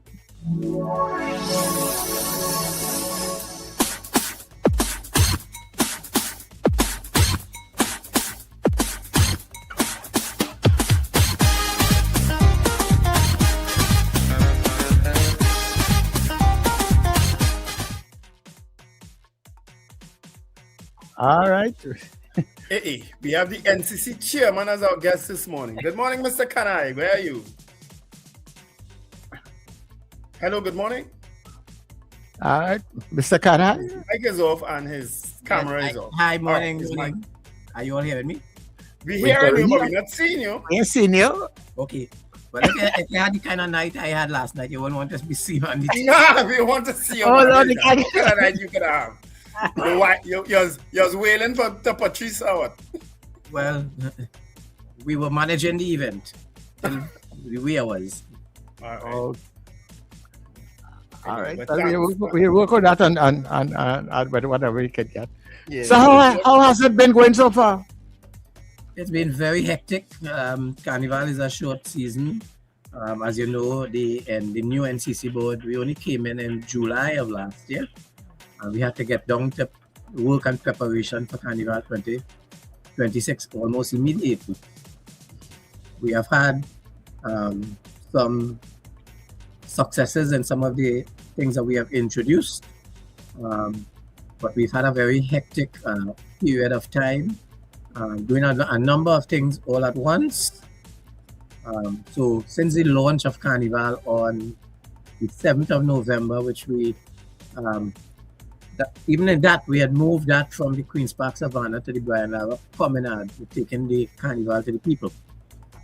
And then since then, we've had, well, before Christmas, you've had certain competitions, pan competitions and so on, completed before the new year. We've had something new that we call Welcome to the Gael, which is a stick fighting standalone event that we've had 3 installations of, one in Moruga, one in Dibe, and one in Constantine Park in Tonapuna. Whilst all of that has been going on, we have been having bumper crowds at the John Cupid Village in the Savannah, and at the Flavor Village, which is really the food and cuisine village, and which is a new product in the Savannah as well. So we've been busy. We've been putting up the infrastructure that is necessary for Carnival, whether it's in the Savannah, in Port of Spain, in Skinner Park, or wherever else. Those things need to be done. We are busy doing it. In fact, this morning my deputy chairman is on a site visit at Skinner Park, and I will be on a site visit at the stadium in Port of Spain with regards to Soca June. Okay. Tell me, Peter, as you mentioned, what is it is 2 village, the Flavor Village and the John Cupid. It's not one and the same. No, it's not one of the same. So originally there was the village known as the John Cupid Village, which was more like a calypso tent kind of village, and that would have been on the eastern side of the grandstand, just at the bend by the drag. Right?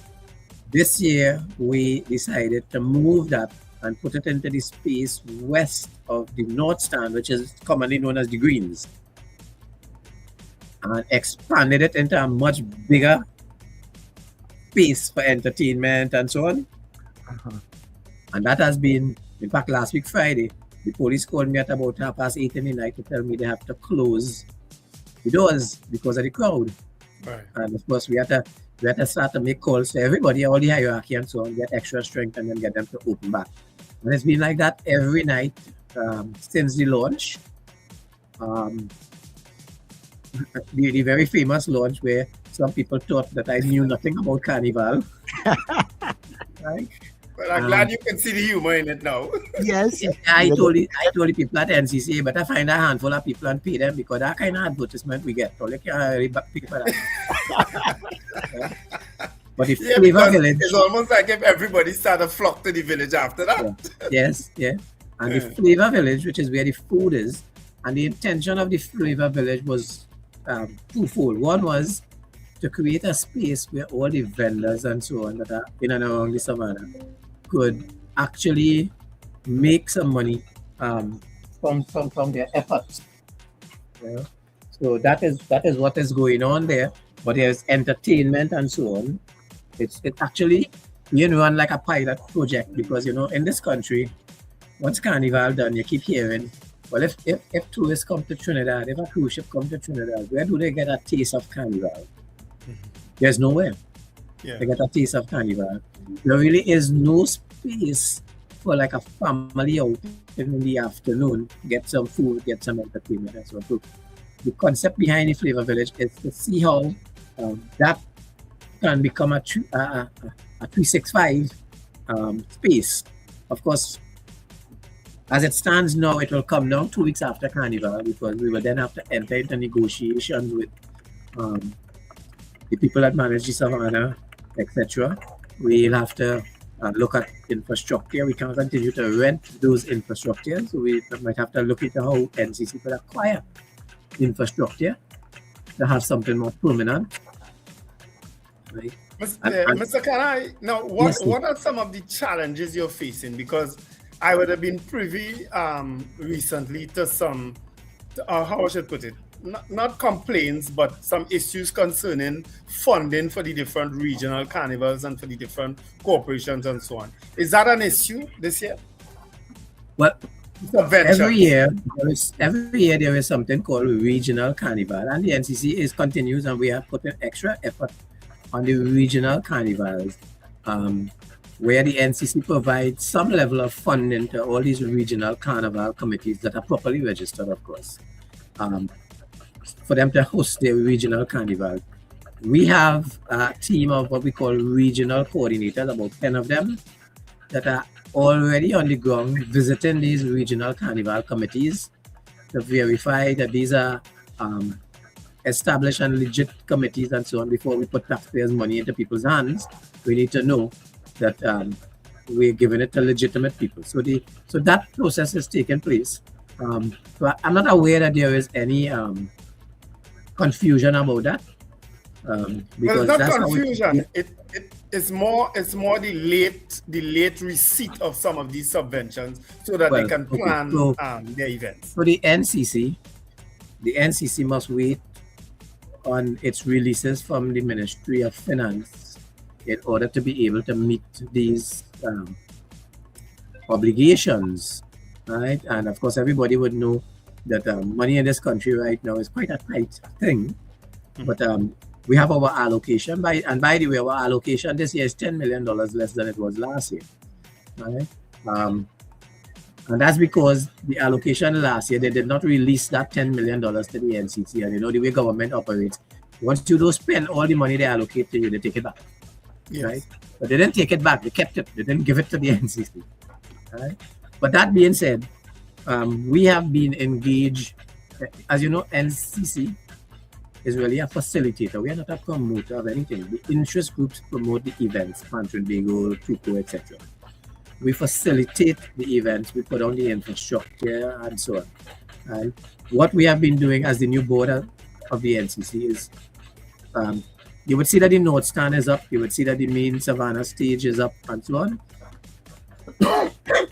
We have entered into negotiations with the service providers and so on. And so I can tell you that the North Stand, the Savannah stage, the Calypso Fiesta stage in Skinner Park, we are getting it done by the same contractors who did it last year and the year before. At somewhere between 40 and 45% less than was paid in 2025 and 2020. The same contractor, the same structure, everything, nothing has changed. I noticed you didn't mention the downtown stand. What's happening with the downtown stand? That downtown stand will be awarded shortly. That usually gets awarded about 2 weeks before Carnival, because that don't take very long to go. So there would have been a procurement process for that. The procurement department of the National Carnival Commission would do its job and recommend a provider. Okay. Also, as you're talking about these things, what is happening with the parade of the bands and the parade route and stuff? Are we still coming downtown and going up that desolate street that is challenging? So since November last year, the National Carnival Commission, the Band Leaders Association, and others have been in meetings weekly, every Tuesday afternoon at 2. They meet with the Goal Commander, which is Deputy Commissioner Suzette Martin and her team, and all the other people related to security and route and so on. They meet every week, and they've worked out those things. They've taken a tour on the route and so on. So that is well in train. What we have to do is to convince band leaders and so on to follow the route. Don't break the line. Because when they break the line, you create chaos and so on. Because when a route is put together and the police and so on put together a route, they do it with the ordinary citizens having to be able to traverse the city of Port of Spain.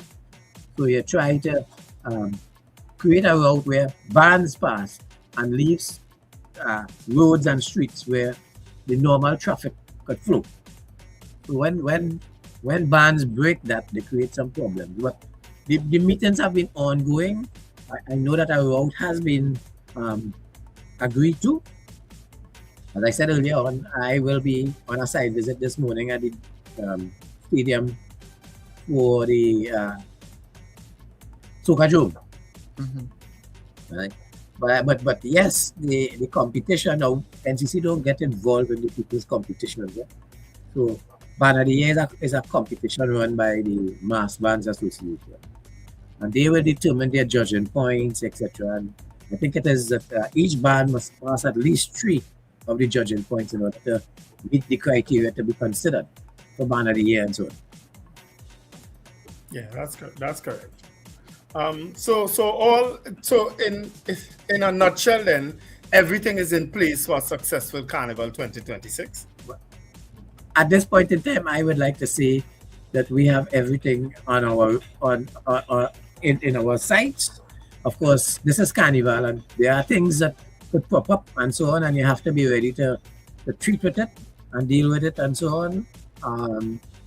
But we are prepared for that.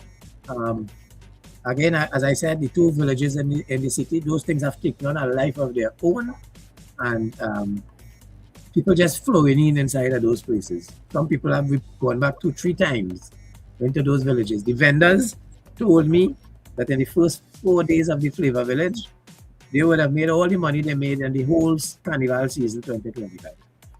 And now they're just creaming off the profit. Some of them can't keep up with the crowd. They're selling out by 9, 10 o'clock and that kind of thing. What about the look of Port of Spain, where Carnival is? Because we always talk about Carnival City, everything is Port of Spain is the main hub and that sort of thing. Coming through Port of Spain, yesterday I was in Port of Spain. I said, when will Port of Spain start to look like Carnival? Yeah, the banners. You mean the banners? Yeah, and well, all yes, those as you get down closer to maybe like a week and a half before Carnival, then you see all them banners start to go up on Travery Road and Arapita Avenue and around the Savannah where the NCC puts up all these advertising spaces because we have to make money, right? And we put up all these advertising spaces and so on for corporate Trinidad to reach out and advertise and help the NCC with its funding because the NCC don't shut down on Ash Wednesday. The NCC is a state enterprise that continues to operate year-round. Yeah. Well, I hope that, as I said, you all are facilitators, but I hope that in speaking with the band leaders and stuff, they will try and work out some sort of proper coordination so that while the jam session taking place in uptown in the Savannah, there are bands downtown, so people don't have to wait to see. With proper coordination, we can have bands up and down wherever. Down, and I think they still use Piccadilly Street as well. Yeah. Yes. Right. So you have the Savannah. I think you have on the Arapita Avenue. They used to build out infrastructure in Adam Smith Square and Victoria Square. The board of the NCC took a decision that was a waste of money. So we will build out infrastructure in Victoria Square only. We put some bleachers and so on in Adam Smith Square. But there is no need to have all that kind of infrastructure in two places that are just a block apart. I don't think they judge at Adam Smith Square anyway. Again, Yeah, I don't think they build out some very expensive infrastructure that we don't believe is necessary. We could put some bleachers and so on, some washrooms and so on, so that the public could go there and enjoy themselves and watch the bands pass and so on. But in terms of a judging point, that would be Victoria Square. I don't know if any of you all were at the small band panorama semi-finals at Victoria Square. We built out a space there for Pan Trinidad that everybody said they've never seen that kind of a facility. Of course, we didn't leave it up because that's another way that revenue is leaked. They put up things and leave it up there for 3 weeks, 4 weeks, and you're paying by the day, although you're not using it. We put a stop to that. We put up the things when we need them and pay for it as we need them. Yeah, that so makes sense. Has that contributed to our saving? Because Yes, it has contributed to our savings because Victoria Square would have gone up in December and come down on Ash Wednesday. We put it up. The PAN used it for their purpose. We took it down, and it will go back up just in time for the carnival because that's the only time you'll use it again. Right? So we have to find ways to not bleed money and take that money and use it to improve the carnival product, not just in Port of Spain, but across Trinidad and Tobago. Mr. Canal, what is happening where Juve is concerned? Because we always have this problem with Juve and on the off route and that sort of thing. What any new developments where Juve is concerned? Well, as I said earlier, the teams, the security forces, and the mass people and so on, and officials of the NCC have been meeting and working out those logistics.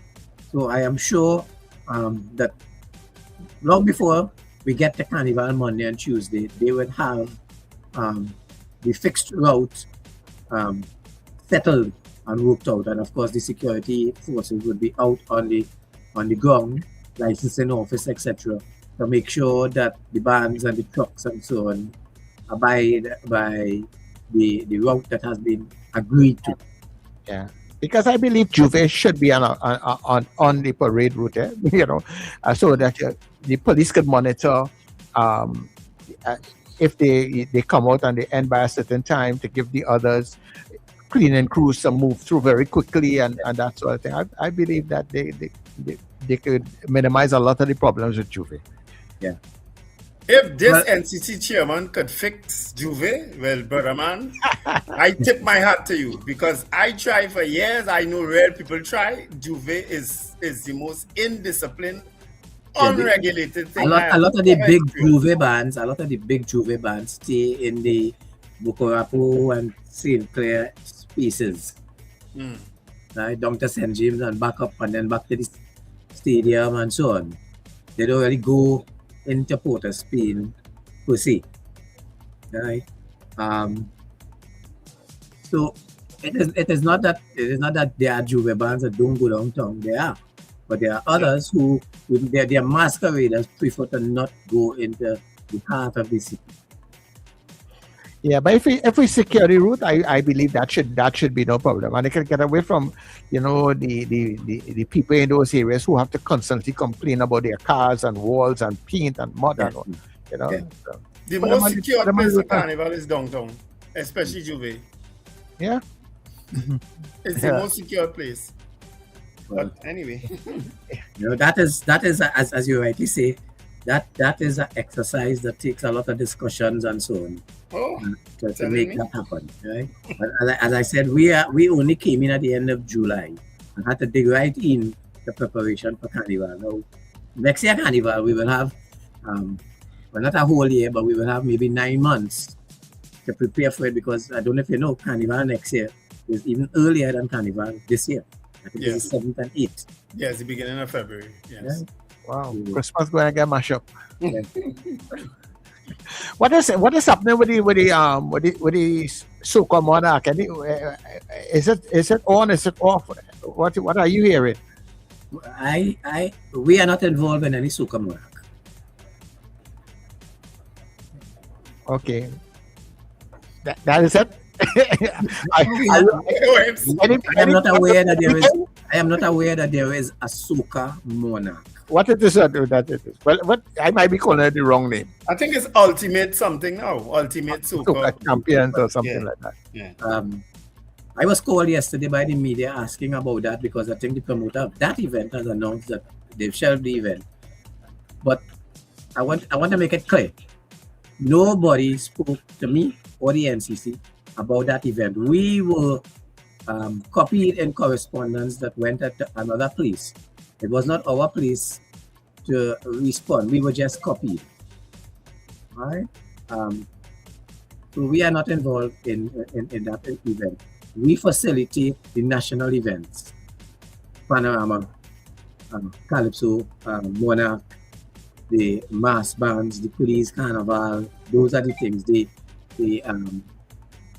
stick fighting, the national stick fighting competition, those are the kinds of things that NCC has responsibility for.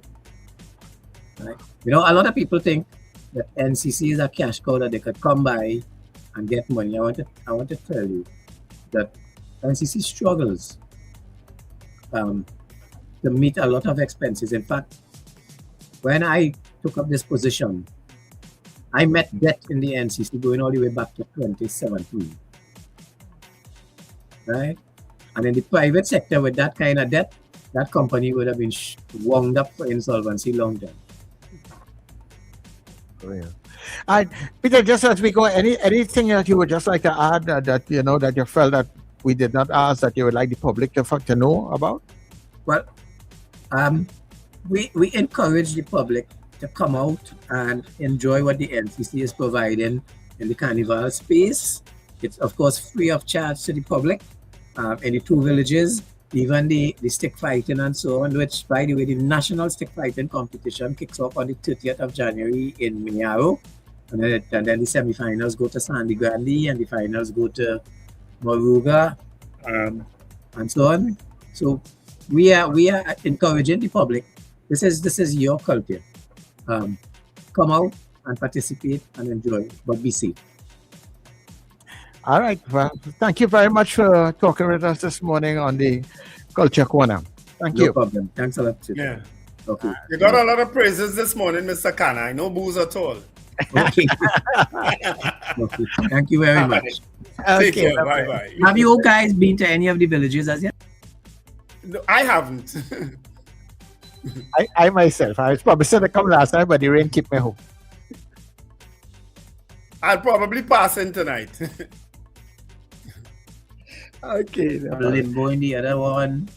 But what happens is that people come to one and go to the next one and they go back to one, depending on what the entertainment is. Last night was a huge night. Thank you to Put Through Roberts for having agreed to work with the NCC and put on a free concert with a whole lot of friends in the soca world. That's was great. fantastic. I saw the reviews from it, the pictures. Yeah. The place was, all I will say is that the place was ram-cram. Yeah, they had to look for extra police. inside the venue and outside. In fact, because of the expectation, we had to go and put up screens and speakers and so on out on the drag. So people could just drive up, park in the car, come out of the car, bring the cooler, and see everything that was going on the stage. Oh. And out there was full too. One other thing, as you talk about the outside, as far as parking is concerned, I have a problem for the longest while. They have some people always, when they go to events in the Queen's Park Savannah, are always there to charge you to park in the Queen's Park Savannah. These touts on the outside, you have to pay $20 or $30. They're reserving space that they don't own. We had that conversation with the security, both the NCC security and the private and police and so on, so that they will be taking a look at that. Because I don't know that the NCC charged anybody to park in the Savannah. Right. I hope that those touts are national. Yes. You get them on every taxi stand. You get them on every taxi stand. Yeah. And then of course there are the scalpers with the tickets for the shows. Mm-hmm. They'll be selling down to complimentary tickets. Anyhow, Peter, thank you very much once again. You're welcome. You're welcome. All Okay, right. guys, have a good day. Yeah, man. Yeah. I'll probably try to pass in tonight. Thanks, Miss Ramdial.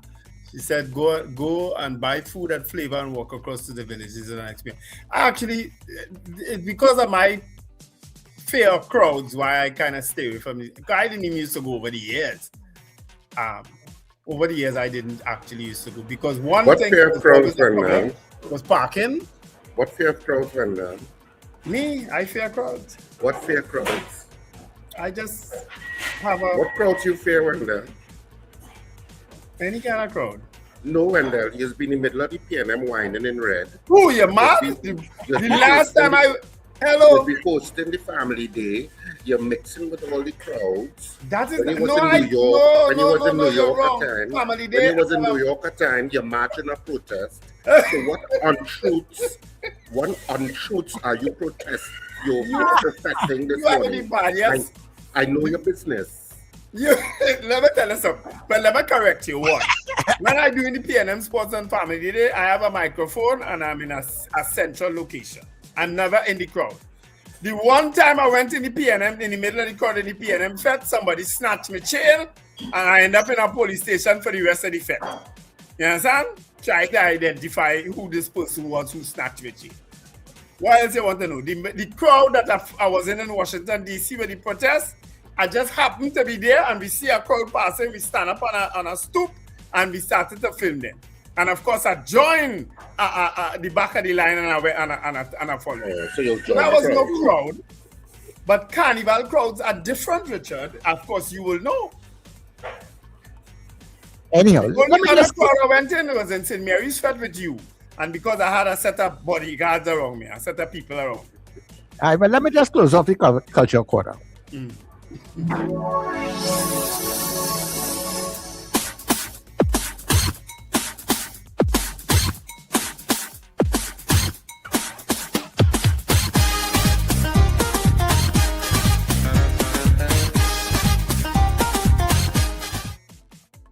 I want to read a message though before we go back in. And this is from Fifi in Addis Ababa. She said, good morning and good very early morning.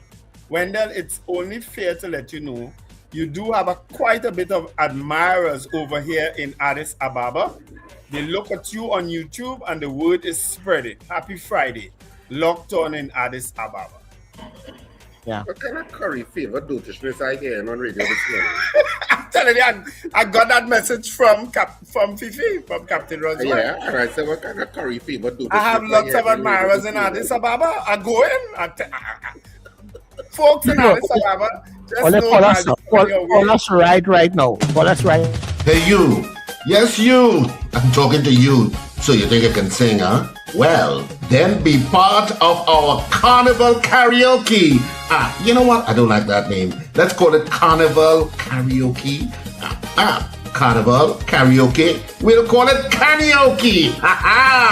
Yeah, so you can be part of our Carnival Karaoke on the Breakfast Show on New Era TT Radio. Yep, it's happening Monday to Friday at 7:50 a.m. starting Monday the 19th of January, and all you have to do is sing a verse and a chorus of your favorite calypso, soca, chutney, old or new. Just sing it good, and you could be our karaoke singer, our champion for 2026. We're taking 2 contestants every day, and we're choosing one winner whose name will go into the championship box. And on Carnival Friday, the 13th of February, we'll have a grand draw for the karaoke champion of the Breakfast Show. The first ever prizes. Well, don't worry about that. You'll get something. Just come and sing and be part of our Carnival Karaoke on the Breakfast Show and New Era TT Radio. Sing, the man, sing.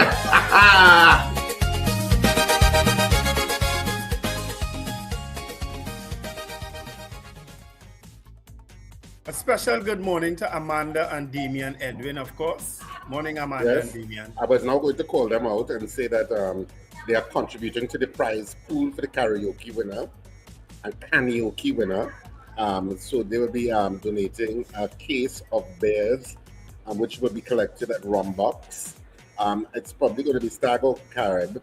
But you'll be able to collect that case of beer to whoever wins karaoke. That's now added to the prize pool that you're getting.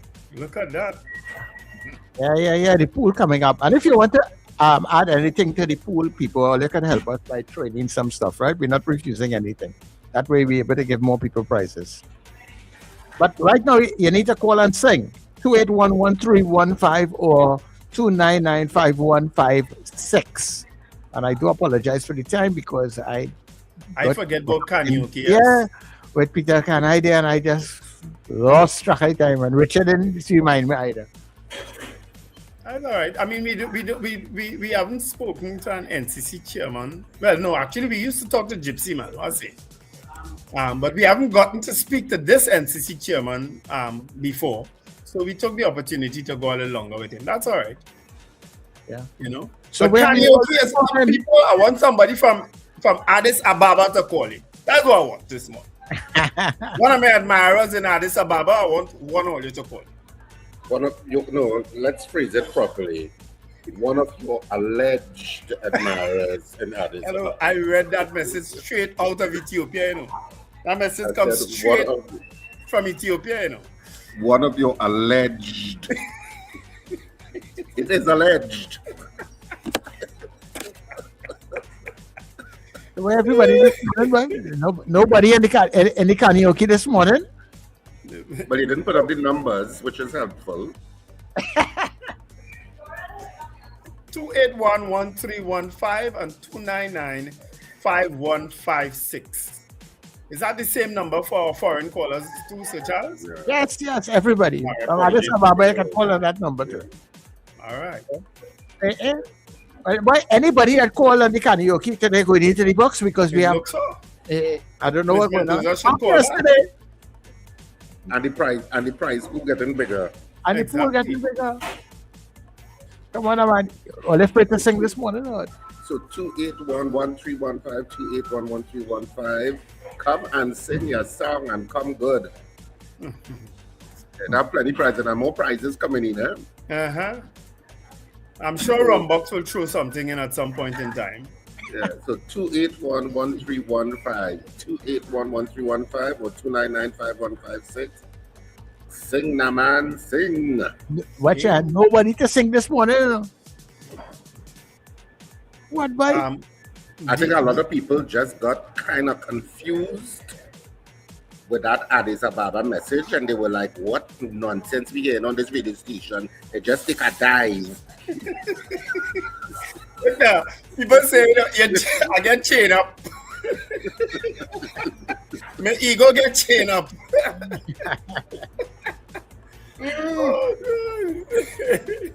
Come, people, we need somebody to call us. You know what? Let me go for the news and come back. Yeah, let me come back from the news. Yeah, maybe they're in rehearsals.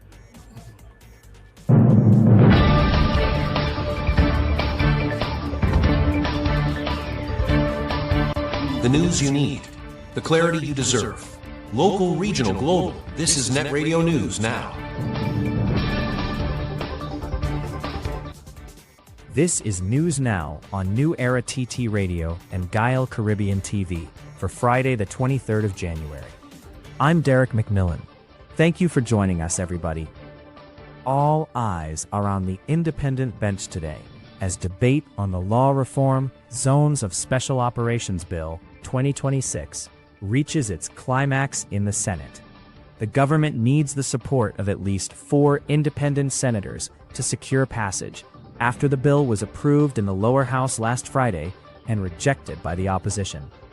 Piloting the legislation, Attorney General John Jeremy says police intelligence shows deeply embedded criminal networks operating within specific communities, arguing the bill is necessary to disrupt gangs armed with high-powered weapons. Opposition senators maintain the legislation lacks sufficient safeguards and oversight, particularly over the actions of the defense force. Independent senators raise concerns about civil liberties, community stigmatization, disability access, and the risk that special zones could become permanent. One independent senator signals cautious support, noting crime levels remain unacceptably high. The bill's fate now rests entirely with the independent bench as debate continues today ahead of a final vote. Prime Minister Kamala Persad-Bissessar strongly defends the Zones of Special Operations bill, accusing its critics of prioritizing violent criminals over victims of crime. In a social media statement, the Prime Minister says opposition parties and so-called independent groups have remained silent on murders, robberies, rapes, and home invasions, but object when the government takes firm action against gangs. She argues that victims suffer long-term trauma, broken families, and fear, while criminals thrive on intimidation.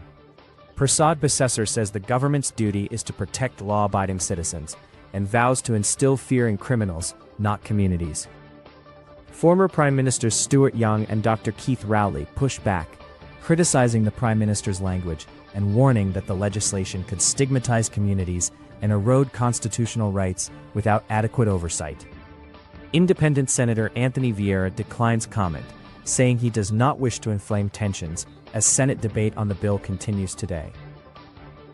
Opposition leader Penelope Beckles has warned the government that public frustration is growing, saying citizens will soon declare enough is enough over what she described as broken election promises. Speaking at a media conference on Wednesday, Beckles accused the UNC of misleading voters ahead of the April 28th general election, particularly over assurances that CPEP and URP workers would keep their jobs. She said businesses are closing, prices are rising, and there is no clear plan to address job losses since the election, despite what the government described as its best budget ever. Beckles also criticized sharp increases in bar license fees and accused the government of blaming the PNM whenever problems arise. She said a future PNM administration would review what she called the government's foolish measures. CNC3 freelance correspondent Kellyanne Lemessy is shot and killed on Thursday afternoon while seated in her vehicle at her apartment complex along the Naparima-Mayaro Road near Lazare Village in Rio Claro.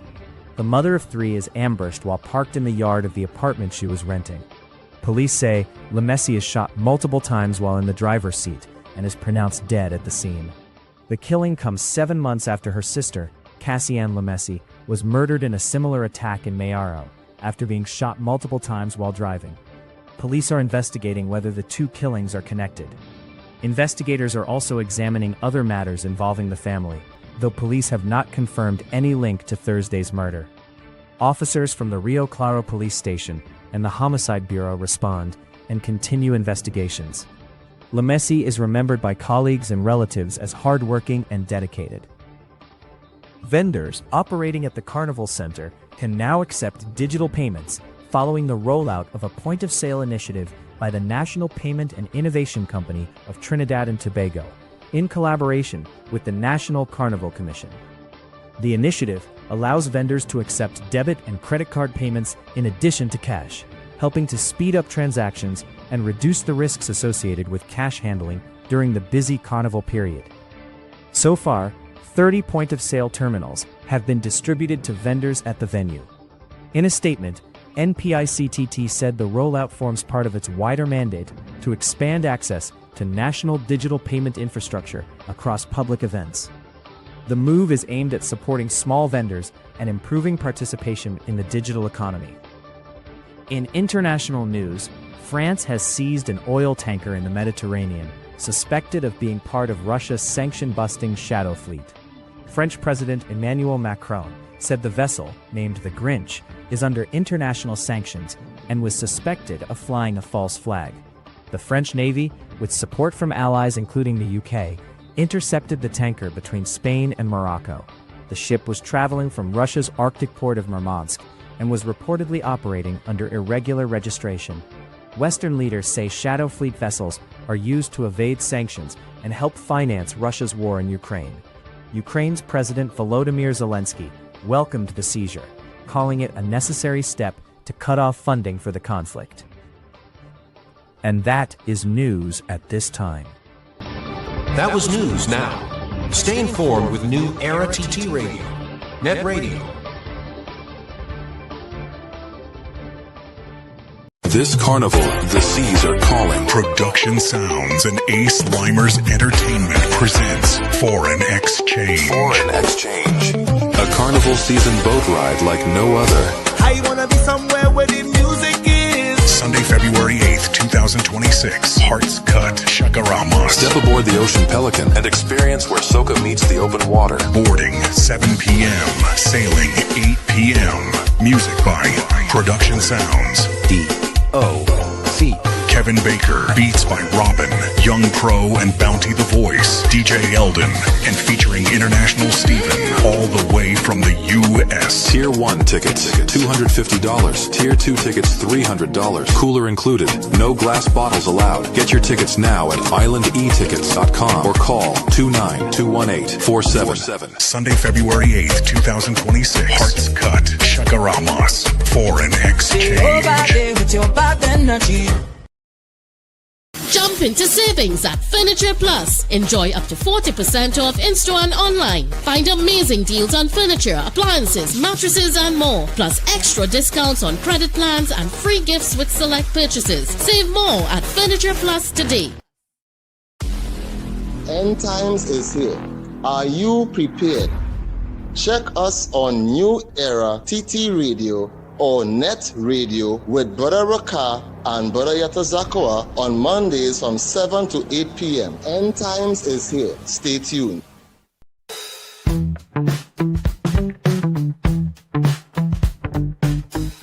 S&H Rumbox, 137 Western Main Road, St. James, for all your retail and wholesale needs for alcohol and non-alcoholic beverages. Call us at 686-0599 or visit us at 137 Western Main Road, St. James.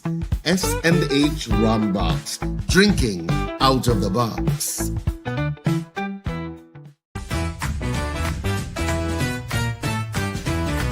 Advertise with us on New Era TT Radio, the fastest growing streaming platform for talk in Trinidad and Tobago. Audio and video ads welcome. Elevate your brand with us. Connect with us at newerattradio@yahoo.com or call us at 299-5156. Now what are you waiting for?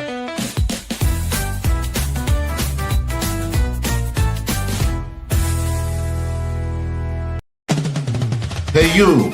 Yes you! I'm talking to you. So you think I can sing, huh? Well, then be part of our Carnival Karaoke. You know what? I don't like that name. Let's call it Carnival Karaoke. Carnival Karaoke. We'll call it Karaoke. Yeah, so you can be part of our Carnival Karaoke on the Breakfast Show on New Era TT Radio. Yep, it's happening Monday to Friday at 7:50 a.m. starting Monday the 19th of January, and all you have to do is sing a verse and a chorus of your favorite calypso, soca, chutney, old or new. Just sing it good, and you could be our karaoke singer, our champion for 2026. We're taking 2 contestants every day, and we're choosing one winner whose name will go into the championship box. And on Carnival Friday, the 13th of February, we'll have a grand draw for the karaoke champion of the Breakfast Show. The first ever prizes. Well, don't worry about that. You'll get something. Just come and sing and be part of our Carnival Karaoke on the Breakfast Show and New Era TT Radio. Sing, the man, sing.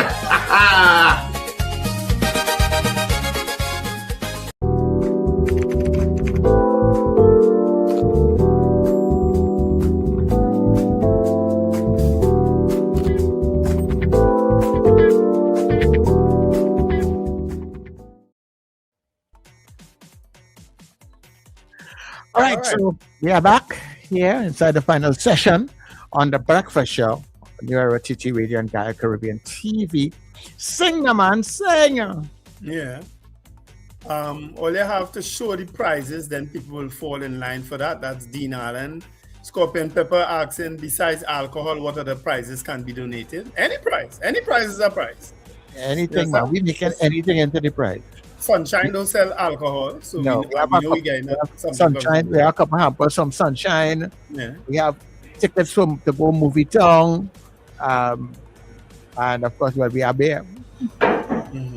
Yeah, and you never know what else might come in between there, right? Yeah. Against a bear, courtesy Amanda and Damien Edwin. Yeah. My cuz. Harper from Rumbox will probably give like a non-alcoholic wine. So you don't have to be alcohol. Or you can get a case of water. Yeah. And then we have the folks from Bow Wow Pet Supplies. Why is that non-alcoholic wine? Donated some stuff also. What's the purpose of a non-alcoholic wine? Juice. For children's party? No, for communion. Juice. You might want to use it for communion. You know, that's where it's getting most churches. There's a juice in a bottle. Yeah. A sparkly juice. Juice in a dress. A blue juice. Yeah. But you didn't see the ladies and them. Hey, people, hold on. People, we taking your calls, you know, it's karaoke time. We waiting for them to sing, you know. We need at least one person. Yeah, we give it all 2 minutes again and then we close it. Yeah, then we're going into the old talk. So if you can call by then, yes. Do people understand that most department stores, most groceries, most corner shops, most anywhere that have a business now have cameras, and they have those AI cameras that follow you around, that uses motion and tracks you? Don't people realize that? You're looking everywhere else except up in the air where the camera is. Them don't even see it. Oh, goodness, man. You know, somebody call on there and hang up the phone. What happened to all the karaoke singers today? All these. What happened here? Probably people yesterday. I know. We voted 2 people.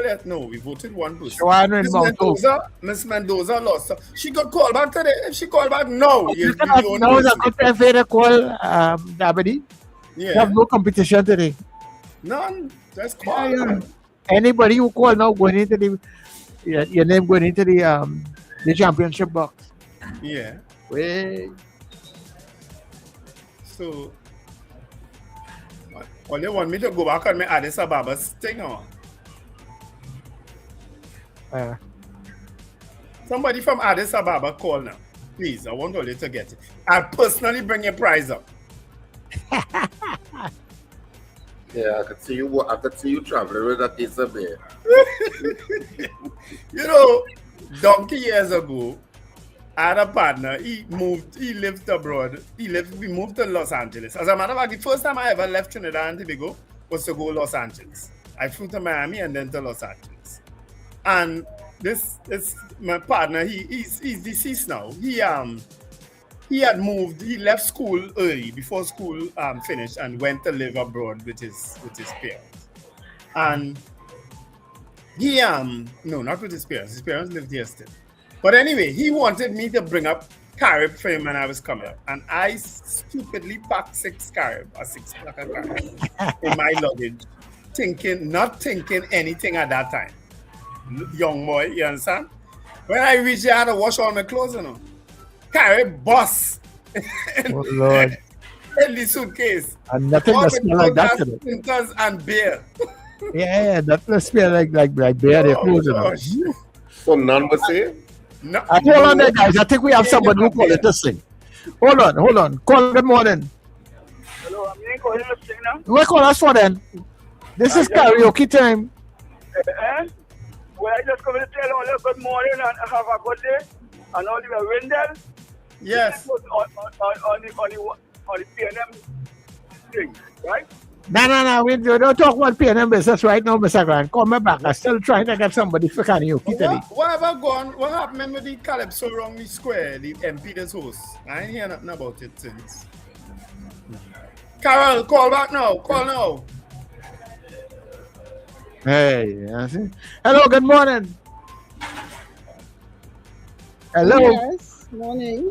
Hi, Carl. I'm calling to try something. Well, no, these are good. This is to try, you know, Carl. You have nobody to compete with you today. You can't lose. Well, you could lose if we think you need at least the minimum bar. And the minimum bar low. The minimum, I tell you, the minimum bar low. And if you ever need that minimum bar, well, oh God. So, Carl, what you singing today? Talk to Uncle Wendell. Uncle Wendell, talk to Carol. Who? My favorite sparrow, maybe. All right, okay. All right, go ahead. Take it Go ahead. Okay, here we go. Making love one day with a girl they calling Mimi. Making love one day with a girl they calling Mimi. I pick up Mimi by the railway. And we take a taxi straight to Clarkson Bay. Before we lay down on the carpet, she start catching fits. Sparrow, don't bite me. Don't do that, honey. I never had a man to ever do that to me. Ay, do, darling. Look, my paws raise up. You're making me feel so weak. Stop, Sparrow, stop. That's it. My first time chorus. Carl, you could sing. Hey, Carol, you can really sing. Richard can't complain with that at all. What the jail is this? No, You better than Miss Sampson, Miss Mendoza. Everybody put together so far. You zoom past the minimum bar there. You zoom past the minimum bar. What is that you were saying, Carol? Go ahead. No, I was saying that's my favorite calypso from since I was small because my grandmother, I grew up with my grandparents, and my grandmother would give everybody the story that, growing up, they would play that calypso on the radio program them days. And I was very chatty, now learning to talk and sing. And with the part where Sparrow was singing, never had a man to do that to you, I asked my grandmother, Mama, you had a man do that to you? And my grandmother would give everybody that story, and I brought me that story, and I think that calypso. Oh, I would. Carol, thank you so much. Yeah, excellent job, Carol. Yeah. And that was it. Nobody else. I ain't taking nobody else. If me a call now, I'm not taking it because Carol pulled us out of a hole. Yeah. Yeah. You ever had anybody tell you that, Richard? What? Richard, don't bite me. Don't bite me. No. What is it? What is it? Richard, bite me. They say your bite so sweet. Don't stop. Don't stop, Richard. Stop. Don't stop. Oh, Jesus.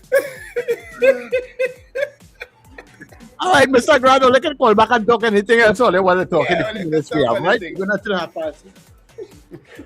Yes, so the lines are now open, 281-1315 and of course 299-5156. And we're talking everything. And of course, the major thing today is the whether the independent senators, the required number of independent senators will pass the Zone of Special Operations bill. Of course, my opinion on that. I don't think that bill should be made law. And but we'll see how they vote because we're in a democracy and people are entitled to their votes and their opinions. Yeah. We have a caller there. Mr. Rima, good morning. Morning. I'm not singing for anything or what. That's all right. I wanted to make a comment, but I'll sing a little something. Now we done sing already, we close off that part. So make the comment. You come Monday, we call back and sing. No, yes. Thank you very much. I want to say that I was feeling so happy this morning. It's alleged to learn that the divers and then we saw divers who died. Their family get not all of them, but I think it's Christopher got $1 million and somebody else. But why is it there's only 2 families got and the others didn't get?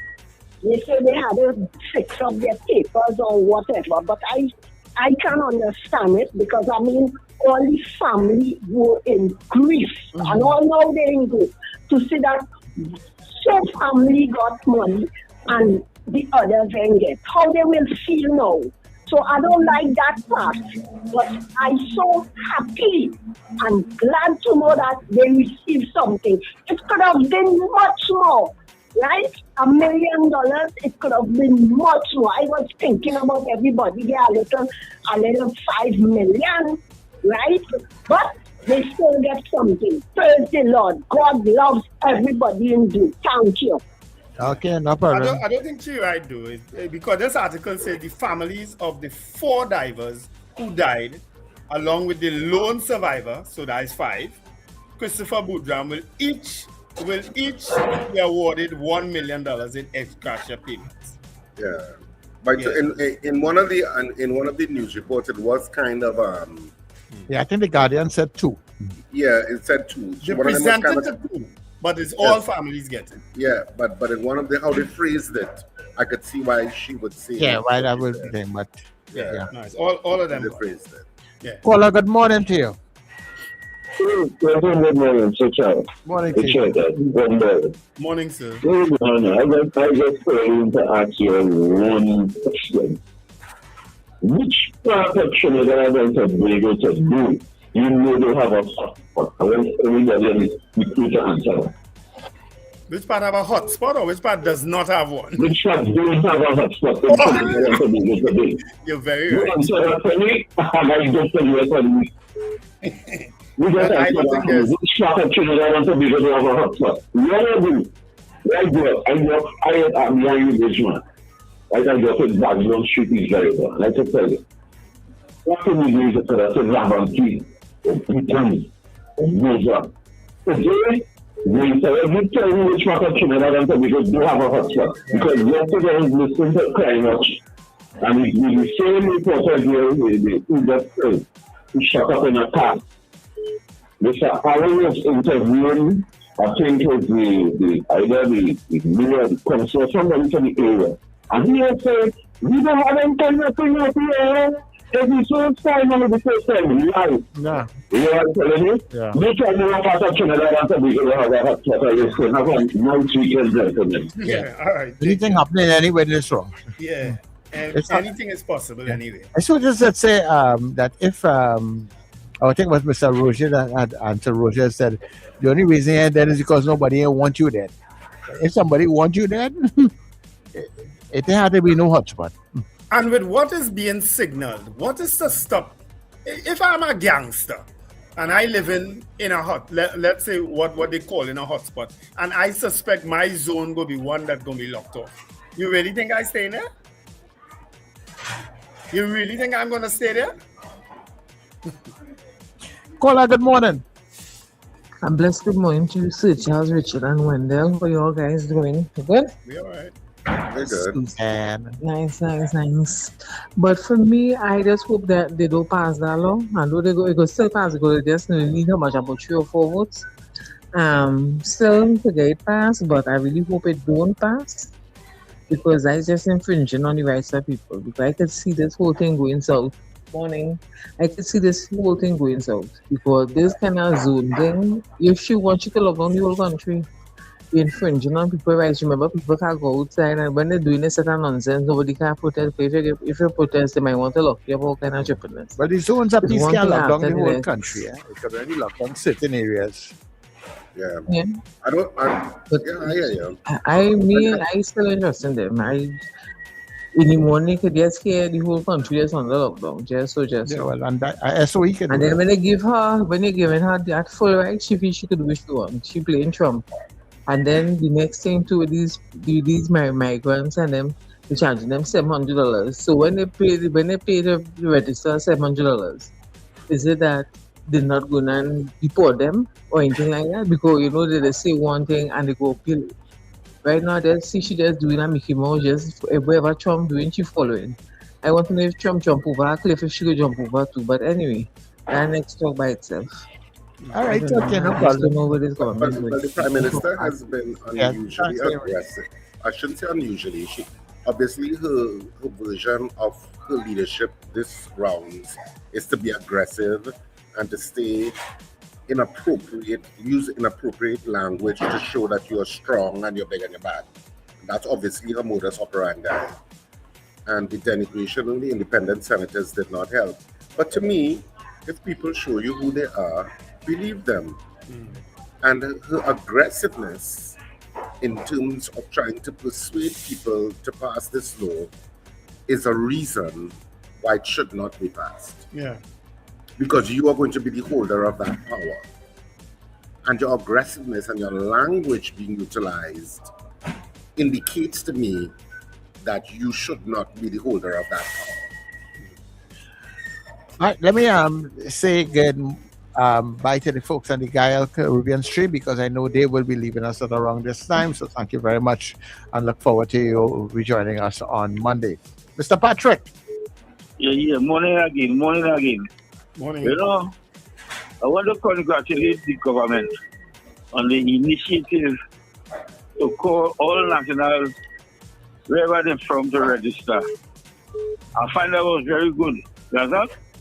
Because you have a lot of Jamaicans and Africans and people in Trinidad and Tobago right now who never had the opportunity like these other people before.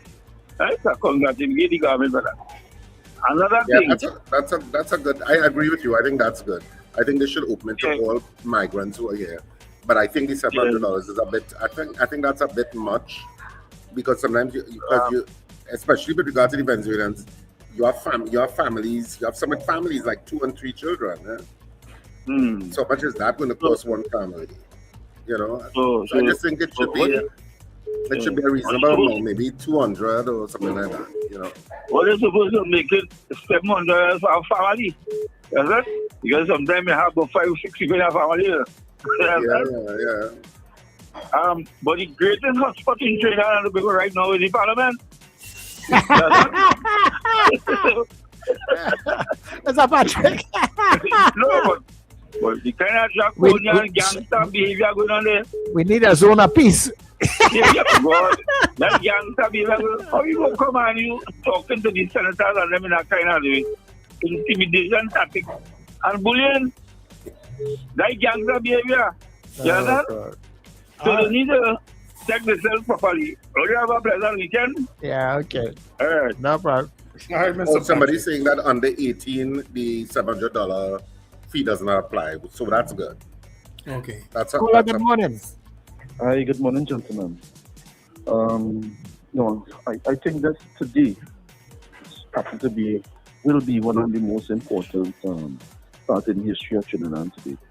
This bill that is supposed to be debated today in the Senate. And I just watching the comments of some of our constituents, and I don't think that we have a full appreciation of what it means to have your constitutional rights enshrined. And I don't think the framework of our constitution, it was meant to be our rights as a form of a luxury. But if you look at it, it's as an immune system of democracy. So if it is that you are focusing on sacrificing your constitutional rights in the defense of or the excuse of enforcing certain police policies to fight crime, in this instance, it equates to trying to fix a leak by demolishing a dam, which will lead to a catastrophe. And we are not focusing on the efficiency of policing. I haven't heard that discussion at all in all the debates so far. So rather than upholding smarter policing actions while enshrining the rights of the innocent, because if this is allowed to be enforced, then there's no differentiation between who is innocent and who is considered as being area of the law, because you are being held without any form of evidence. And if I may take an example from Justice Brundis, when I did my research, and he had stated that the greatest dangers to liberty lurk in insidious encroachment by men of zeal, well meaning, but without understanding. In other words, he said our rights are non-negotiable because without them, crime fighting becomes indistinguishable from oppression.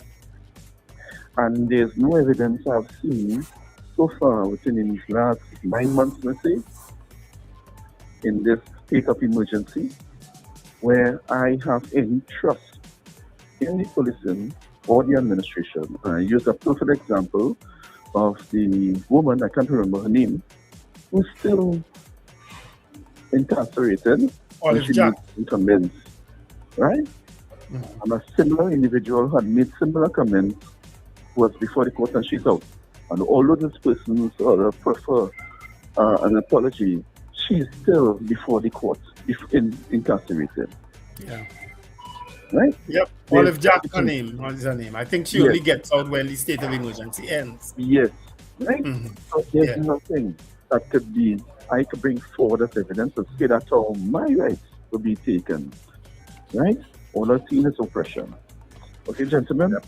And I hope that the independent senators take a view of this. And what Mr. Richards said previously, what you speak is you have to be taken as what the actions you're going to prefer. So if it is a kind of threat made against the independent senators and the president of Trinidad and Tobago, I take that very serious. Yeah. Right? In terms of interaction. Yeah. Thank you, gentlemen. All right. Yeah. Okay. Thanks very much, people. Because you have to look at. I mean, beyond what hopefully the independent senators will do the right thing for the protection of their constitutional rights. And what gets me, when people trying to justify these kinds of laws, why can't the police do the job by going through the proper routes of getting warrants? If you suspect that House A has arms and ammunition, seek a warrant. And go and get it. And go and get your warrant, and then go and get the drugs. And go and get the person. Drugs or whatever it is. Mm-hmm. What is this constitutional blie you want to give the police officers about? And so it gives me the impression that the police, the security services are exercising a little too much control on the civilian government because they want that law. They're the ones who would have put forward and advocated and lobbied for that law because they consider the route of getting warrants or the approach to get warrants and to fit within the constitutional framework, they consider it a bother. Mm-hmm. They consider it a bother to them. Well, you have to also remember too, Richard. Remember when the government or any government comes into the play, and you have a situation where you have a uncontrollable or where a crime situation is as high. I would think that I as a government, I go to the police, I go to the soldiers or whoever it is, all the other institutions. I want to know from you all, what do I need to have this thing under control? So, and you are also a civilian government that is in charge of the country, and you can say, I am not willing to abridge the constitutional rights of our citizens. No, well, so what resources? Yes, sure, you can't say that. But remember, and you could simply say, what resources do you need to do your job better? That's what you need to do in terms of whatever warrants you need. But you keep within the constitutional framework. But it seems, because what they want, they consider those things a bother. That's really what this law is about, that we are saying that we consider the proper policing and keeping into the constitutional parameters bothersome in terms of dealing with crime. How is that a justification? And how do you intellectualize that? You use some words when you're dealing with police. I don't know why you use them. If I was close to you, I'd hit you one carpet sometimes. Intellectual and intelligence and things. We have the Minister of Homeland Security was a former senior police officer, not so, in charge of a whole division and so on. You admitting you failed then, and you're admitting you're failing now. That's basically what it is. But not only that, the TTPS says that the crime statistics are going down. That's what they have said. So on one hand, you're saying murders are down, crime data or serious crime is down. They talk that all the time, not so? Am I making this up? No. So if serious crime is down and murders are down, what you need all of that constitutional breaching of people's rights for? Well, they said that they need it because some of the gains made under the SOE. Yeah, because no, they say they need it because they want that power indefinitely. And that's not the country. And that's not the country we're in. So if your data is saying that crime is going down, what you need it for? That's a basic logical question that any primary school student can ask. Yeah, well, it's going down because of the SOE. But Gary himself yesterday told us how he was able to do certain things outside of ZOSOs and so on. So why the police now can't do it? Yeah. But he also said that he also called a sort of a ZOSO to get a certain area under control. No, he didn't call no ZOSO. What he did was what obtains now, what they are trying to do now. He did it with no, that's what I say. It's the same kind of he did not breach people's constitutional rights, No. Sir Charles. That's the difference. Yeah. And constitutional rights are to be protected because it's what protects you from the considerable power of the state. But And if that power becomes abusive and goes down into a way that it represses protest, which is a legitimate tool in a democracy. So if you forget, well, okay, anytime people go in and protest, I'm going to call a zone of special operations. How is that justifiable? Anyhow, I think the people who are defending it, the people who are okay with it, they have not experienced police abuse. They have not experienced police vindictiveness. They have not experienced police mistakes, because sometimes it's not vindictiveness or abuse. Sometimes it's just plain mistakes they're making.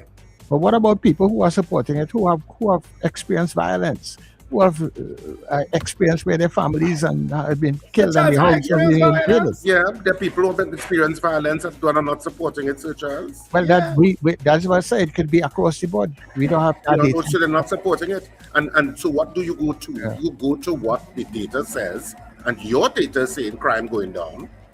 That's what your data is telling me. You're celebrating we are carrying on crime.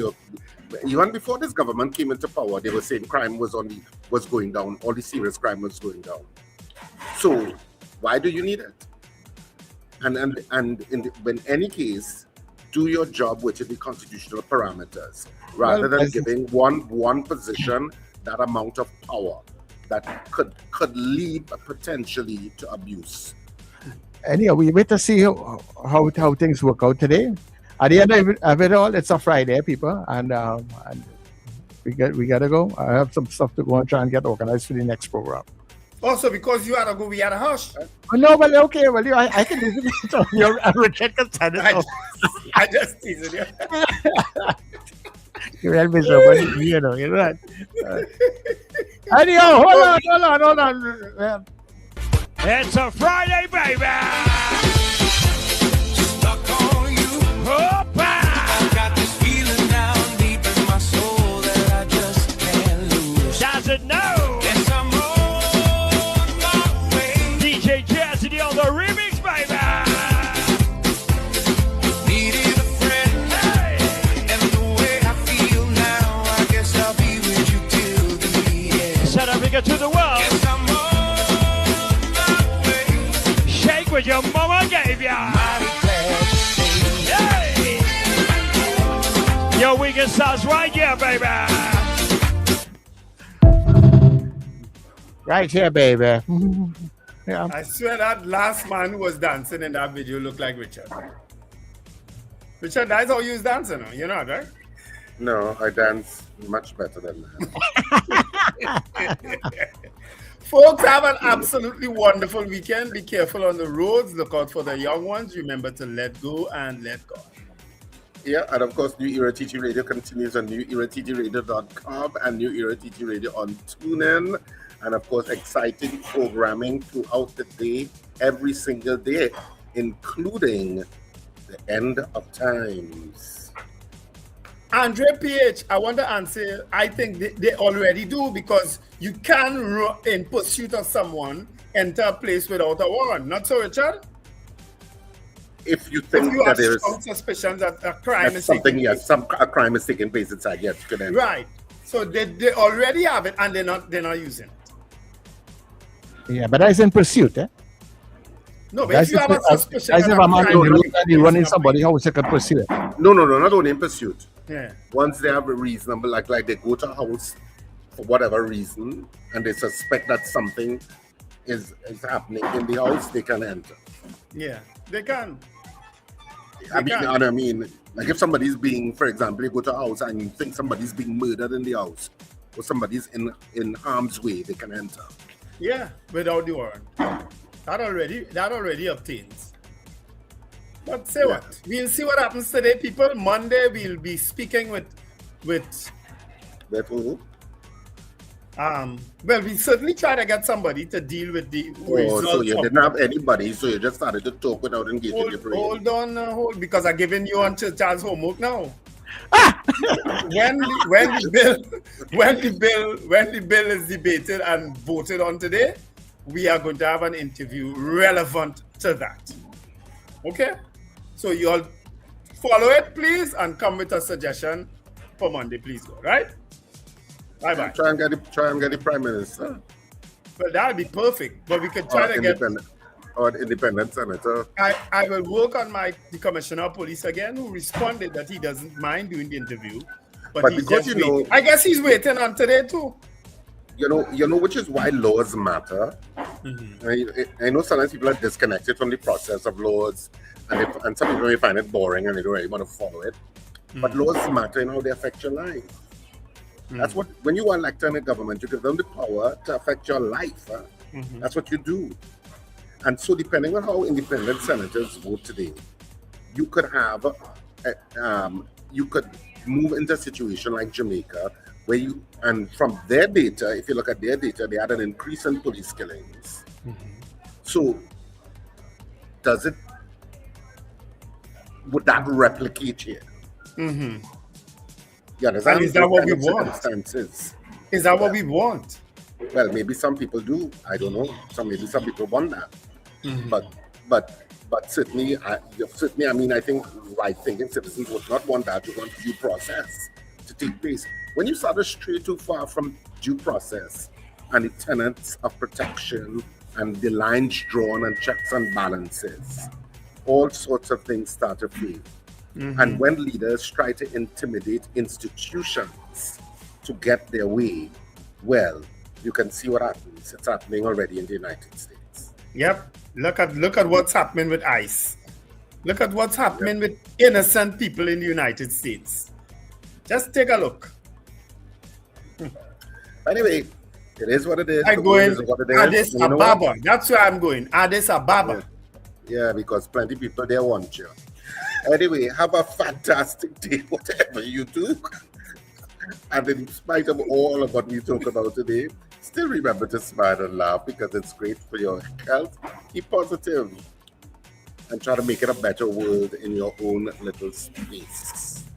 This has been the Breakfast Show. And of course, it's Friday. The weekend has begun, people. Take it away, Sir Charles. Oh my RJ, God, CJ, Lord, MJ. I'm calling all the J's. Okay, sorry about that, guys. I just had to run and go collect something and come back. What happened? What did I miss? Oh God, take it away. You wouldn't believe what people were just saying about you. Exactly. Anyway, Wendell was going to tongue. I had to defend your searchers. Oh Lord, Wendell, man. Watch back the show. Later, guys. Oh Lord. This has been the Breakfast Show. Yeah.